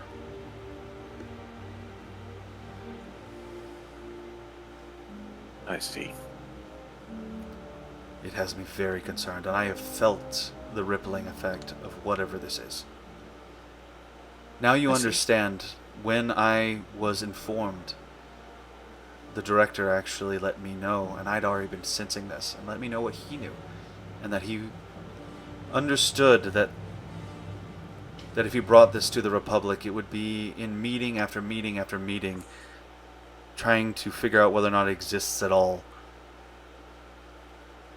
What he's doing is necessary work, because I do believe that there are things that move dangerously sluggish. Bureaucracy tends to make things hard. That it does. It prevents a lot of bad. Also prevents a lot of good too. Exactly. And if we can remember that, if you can help this group remember that, then you will have done what I have sent you to do. I see. Again, if I could, it would be me. But I do believe you're up to the task. Thank you. I will do my best. Alright, well, again, stay safe. And may the Force be with you. And with you, Master. And see. And that's how we're going to end the session. Cool. Cool. Well, that was Alright. fun. Alright, well, for our audience, we hope that you enjoyed this first episode. And you'll see on the screen, I was keeping it a secret from these guys, but first episode of Star Wars, Talon One is the name of the series. And, Cool. yeah. Like I said, if all those who are part of Finders Hollow are available, that's what we're going to do next. If not, we're back to Star Wars. Basically what this is going to be used for is when Finders Hollow is not full team, Star Wars. And it's really just whoever's available. If people aren't available, I'm going to figure out how to basically module it, work it out on who gets to, like, why they were pulled from the mission to go do something else, to come back, and all that. So hopefully I can find a nice, smooth way of doing that. But, and tell the truth, Ark is at a time right now where he is actually very busy. So there's a good chance that we'll be doing Star Wars for a little while before getting back to Finders. Just because he is just so busy. And then also, don't want to speak necessarily on Cast's behalf. But Cast has been a little absent when it comes to playing. And I have a weird feeling that that's going to be the case with Finders. So Cast characters might actually be, we might be saying goodbye to Cast's character here soon. But anyway. But yeah, we hope you enjoyed. And until the next time we play. Bye. May the 4th be with you. May the 4th be with you. Yes. Awesome.